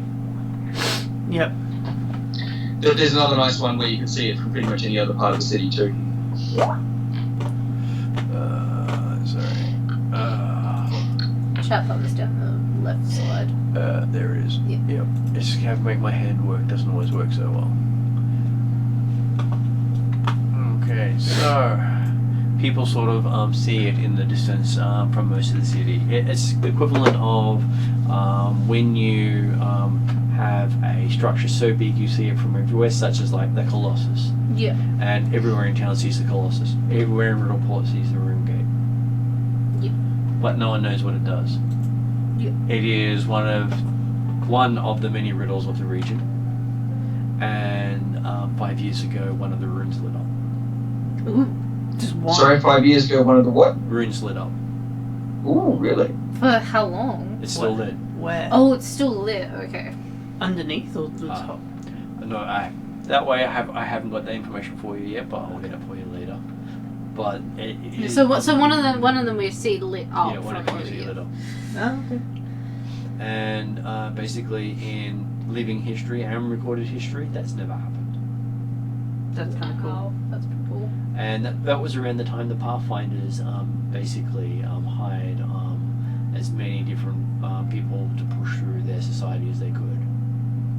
So someone or something or an action activated. This is basically the start of what they call the awakening of the Runelords, of the gods. And these things at this scale are lighting up all over Varisia. Right. Okay. And this is why the Pathfinders have called in the Hell Knights. Right. So, So it's, sort of like Quill Descent or. think of it as a god level threat. Okay. Imagine from Ghostbusters, 9 of Zulls were showing up, or 7 Zulls, or however many there are, and you don't know where they're going to show up, how powerful they are, what they're going to do. Mm. And the fact that they can, this whole region was theirs. Yeah. This was their region. Hence why there's artifacts left from them. And no one knows what the stuff does. Well, because it was before. The Shoanti History. are their people, as are the Varisians, as are some of the others in the region. Yeah. They are full descendants of the people and inheritors of the land. Yeah. So So they stop messing with it. I did nothing. It's not my fault. and so this is a reason why Wasn't me. a lot of people have thrown out their differences and gone, what are we going to do? There is the theory currently that there are powers trying to assist, there are powers trying to take over, and there are powers trying to preserve. Yeah. Besides those trying to just make the best of it. So the Pathfinders' main role is to try to keep the status quo, Yeah. and with the level of threat that they have perceived, there's no way they can do that. So that they're more on the preserving side. Basically, the Hell Knight showing up and providing a level of law and order Mm. is far better than gods from another time showing up and remaking the world in another image. Okay. Imagine if half-orcs were illegal in their time. Great. You may not have even been allowed to leave the plateau. So, who They're knows? not even allowed to live. There's that too. So no one really knows what the Runelords wanted, what they offered, what they do. They were just the scariest of people, and they're all portrayed with pole arms. So with that in mind, I can actually show you what the other group discovered. Let me see, got it up here. So it's handy when I'm putting all the different things up on this page. So they are the different Runelords. So you can have a look at this yourself at a later stage Mm. with the symbol that represents them, with each little wedge having a specific rune relating to one of their sins. Right, okay. And so at this point in the time, you don't know the names of any of them. They are currently researching that. Yep. We just know that the symbols are associated with individuals. Absolutely every one of them, of the Runelords, carries a polearm. So, even like the Runelord of Lust has a double-bladed polearm. Nice. Odd weapon choice. It is an odd weapon choice. I can see a scythe up there. Yeah, scythe is still technically Close enough. polearm. There's a halberd on the bottom left there. I can't quite tell what the one you're expanding. Either way, it seems weird for a whole bunch of mages to be running around with pole arms, but alright. Yeah, but the thing is, are they mages? That's the thing. They're portrayed as gods. So calling them mages is basically someone's assumption. Fair enough. I just figured Rune Lord, these people are magicians. But yeah, you're right, that is an assumption. So assuming that they are anything but a capable wielder of the weapons they bear, is these godlike beings held power for longer than your current civilization has lasted. Which is a while. Yeah, which is a while. And they're believed to be unkillable because after 10,000 years they're coming back. That's how long they've been gone for. Yeah. And apparently they chose to go away. And no one knows why. That right after they went away, the Starstone struck the world and basically put everyone into the Age of Darkness.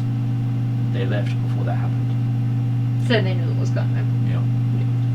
Okay. So instead of dealing with the after effects of that, they're coming back to a world that has renewed itself since the destruction of society that wiped out an entire species. The Aslanti were wiped out during that strike, and the last of the Aslanti became the human god. So one of the people of that time was powerful enough to become a god. So the fact that anyone who now touches that stone that he pulled out of the ground, out of the ocean, can also become a god. And that stone now resides in Absalom. Nice. I think it is 4 or 5 people have touched it. Have they lived? One of them has no idea how he did it. He was drunk at the time. That was Caden Killian, wasn't It it? is, yes. And it is well known he was drunk at the time when he did it. He did it on a drunken bed. That's great. And it's basically a citadel set in the center of Absalom that is basically full of traps and divine tests. No one knows exactly what happens in there. It is, you cannot scry on it, you cannot enter it unless you're willing to take the test. And once you take the test, you either succeed or die. You cannot be brought back if you try to take that test. Yep. It is the end of your mortal life taking the test. Yeah. And that's basically... Impressive that someone did it while they were drunk. That's why it's so notable. And that is basically when these guys disappeared, when that stone came down and wiped out most of civilization. Yeah.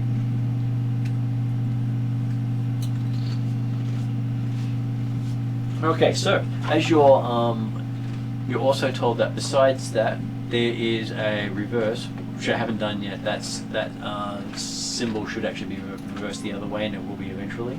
But there is another 7 set of symbols called the Virtues of Rule. Okay.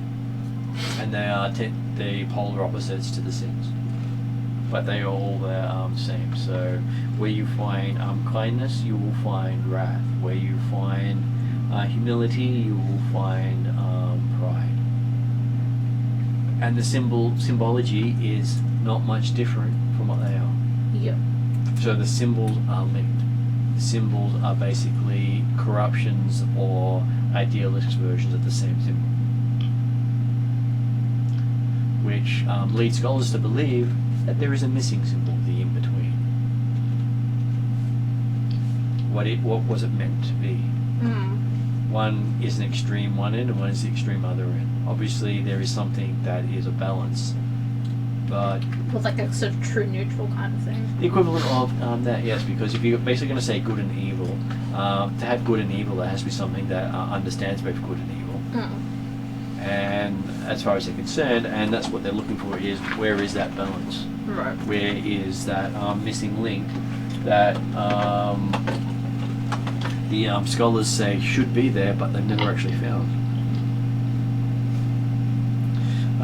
And some believe that that is associated with Karmagar, because Karmagar, as evil and self-serving as Karmagar is, it has never sided with anyone. It's always remained the equivalent of Switzerland.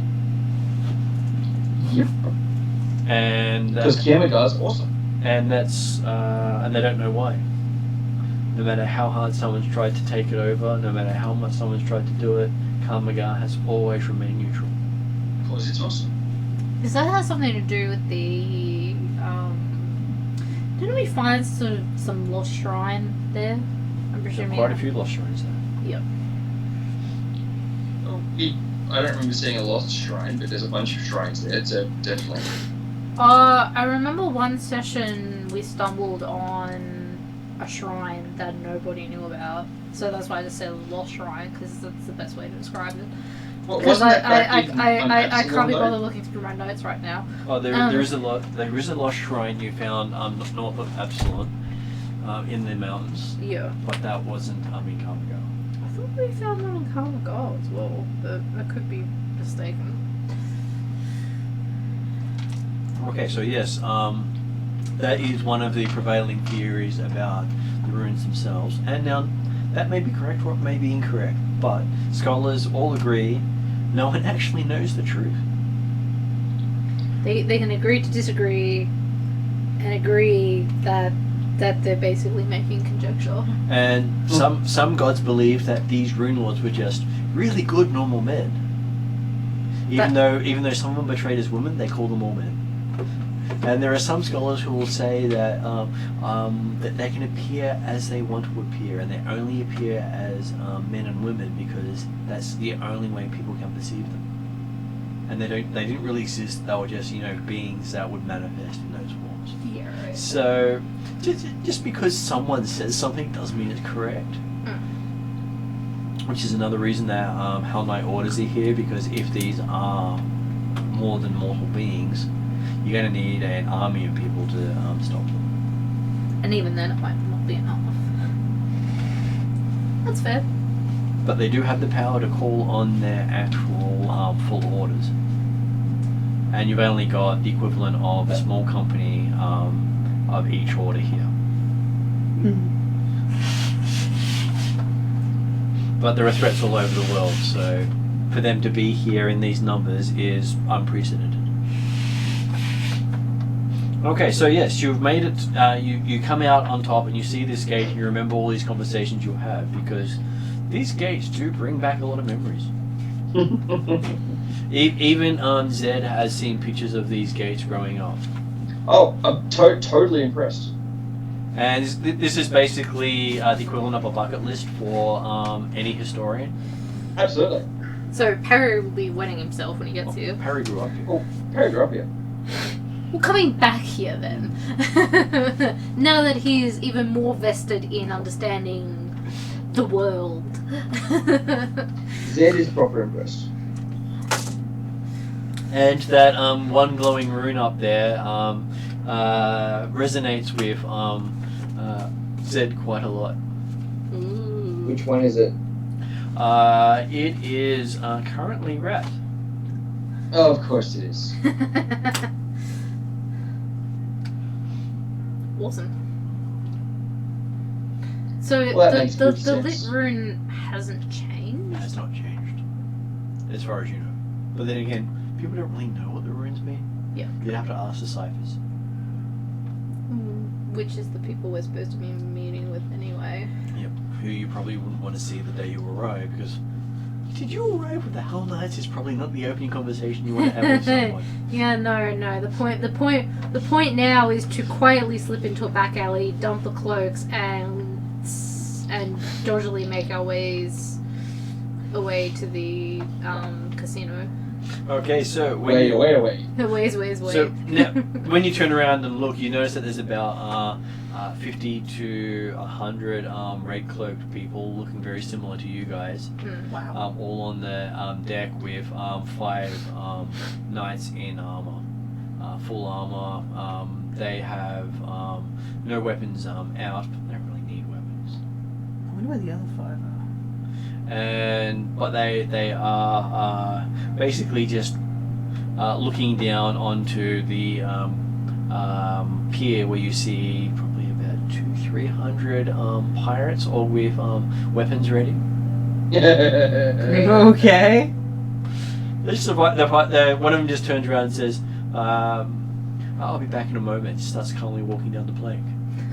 One of the Hell Knights. Yeah, just one. Oh, okay. I'll be back in a moment. It's like it's going for a Sunday stroll. Well, yep. Okay. Presuming this is actually a Sunday, that would be hilarious. Well, you do notice he has the most ornate armor of the lot of them. Yep. Right, Captain Cheese. Or he's killed the highest ranking fiend or demon, They do have ranks. presumably. Okay, so you hear his voice ring out in an infernal tongue. Ugh. I don't understand Infernal though, but That does make everyone's spine shiver. yeah. It's a grating on the ears. Like, Yeah. And he gestures towards the whole group of people in front of him. Is he saying something equivalent of like "fuck off"? You have no idea, but if it's a greeting, it's the sort of greeting that leaves you wanting to run and cower. the kind of greeting you need to learn. Hello, my peons. We come here in peace. And then when he finishes, he says quite calmly in a voice that just rings out across the area. And now I shall explain in common. By the time I finish this greeting, any member standing on this pier in my way shall die. At which point, And he rolls the mother of all intimidate checks.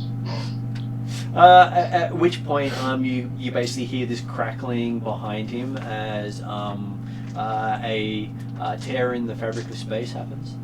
Whoa. Okay. Behind him is where we are. You're basically the tear is between you and him. So he's like halfway down the plank. We're on the ship. He's on the pier. Oh, sorry, he's on the pier. So it's appearing on the plank. It's appearing on the pier. The game plank or whatever it is. Yeah, okay. Ooh, right. So he's basically summoned something, or we presume so. You're presuming so. Yep. It's dead silence on the boat as they're all just watching. Yep. And you sort of notice that the crowd starts, dispersing rather rapidly. Yep. Carrot. Carrot. As you can sort of see flame and brimstone start coming out of the hole in space. Juicer kind of twitches at the whole brimstone fire, but tries to not say or make a sound. And then he points at the circle and saying, those that fall will find their fates there. Points at the hole. So it's just And opened a gate to hell, Pretty much. basically. He says, and who shall stand against me? As he looks down at the end of the pier, it's empty. The little dog sort of looks up at him, wanders off. Pretty sure that dog said yeah. I want to become a hellhound.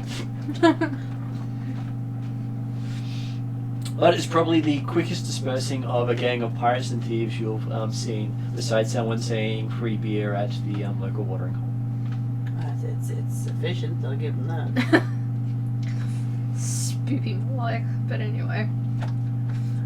At which point, you then sort of notice the rip-in reality just shimmer a little bit and fade, and you get the impression it's actually an illusion.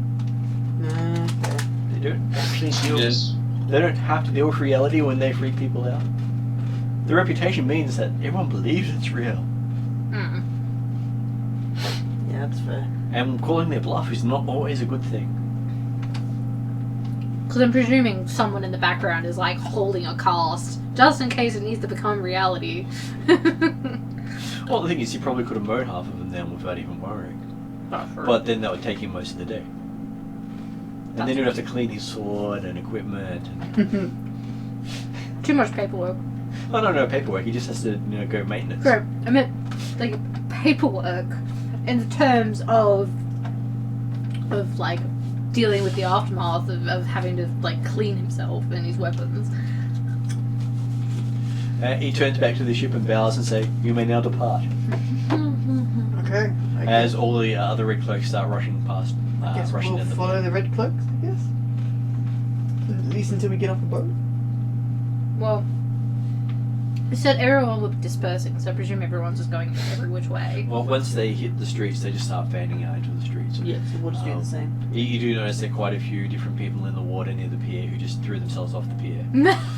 There are people halfway up buildings just with the whole, what the fuck? Oh, okay, right. For a second I thought there were red cloaks like climbing buildings. These guys are thorough. Oh, what do you mean disperse? I didn't quite mean that.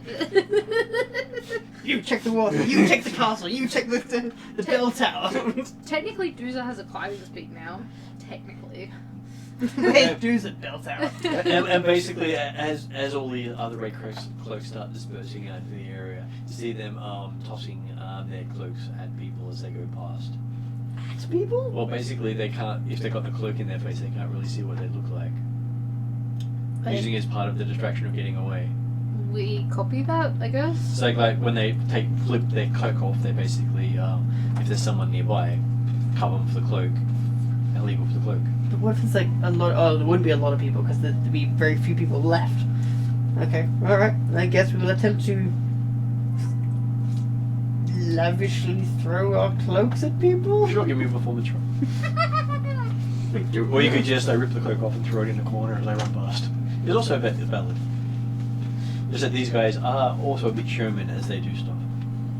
Well, we need to try and blend in, so I guess we'll try and badly showmany. Well, you only notice the showmans, you don't notice the non-showmans. I would rather not stand out, but... Oh, so we're not showmaning E. Okay. No, you can. So, of about the 100 odd people, you notice about 3 or 4 doing that. But you notice... Oh, well, we don't want to be noticed. Yeah, I throw my cloak off and keep walking. Did you hit someone? We can hit someone as well. Like, yes, there's my cloak on the ground, and next person... I feel like Dooza would see this and just like throw the cloak and throw a punch while the cloak's flies. The person just goes... That cloak was heavy, man. I got beaten up by a cloak. Kind of like the cloak out of Doctor Strange. Yeah. This cloak is attacking me! This cloak is attacking me! Okay, so... I am kind of curious though. Oh, okay. Okay. You do with this very performance thing. Yeah, I didn't do badly. Actually, I got a 18. Okay, so you have this fairly decent wrap around someone's head, and they're running to a wall while the cloak's wrapped around their head. I will go off into an alleyway while they try to strangle this cloak off their head while running to walls. Okay, so the group of you managed to make your way through the streets. Following the rough map you're being given via Sheila of where to find the Golden Goblin. And I think next session will be a good point of view showing up at the Golden Goblin with the other characters. Sounds good. That sounds good. And how is that for a bit more direction? Now that you've managed to actually survive a quest given to you by the lodge that's meant to be giving you quests. Yay. Good. That was good. I enjoyed it. I also enjoyed throwing cloaks at people.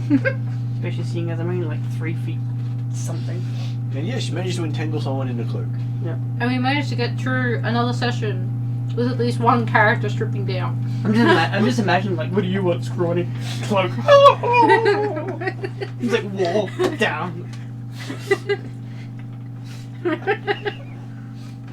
It was like, you're not a Hell Knight! Really?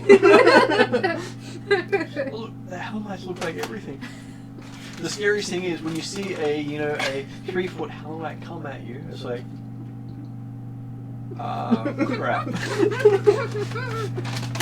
Whereas when you see this really big muscly Hellmite coming at you, it's like, yeah, I'm in for a world of hurt. But the little guy, and they all give way for the little guy, it's like,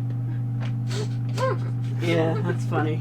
I've had that happen where it's like, okay, these big scrawny guys, and they all stand aside. It's like, I'm now really tempted to make like a halfling fighter or barbarian. But like a normal Hell Knight or something. Yeah. Or just have the entire party like we'll set a boss on you, step aside. No. They're like, if it was the D&D game, you'd be worried about that, no. yeah. Especially it's like, and I've got this contract for you. The contract law in the D&D game is just freaking a few of the characters out. The player's perfectly fine with it, but the characters are going, what have we gotten ourselves into? I don't like this anymore. So how are you doing, Adam? Yeah, good. So you okay to finish there for the night? Yeah, absolutely. So I will put it on end credits then. Yeah, not a problem at all. Okay. Feel free if you wanted to say anything afterwards, and we'll chat then. Yeah, Okay. no, all good, my friend. All good. Good.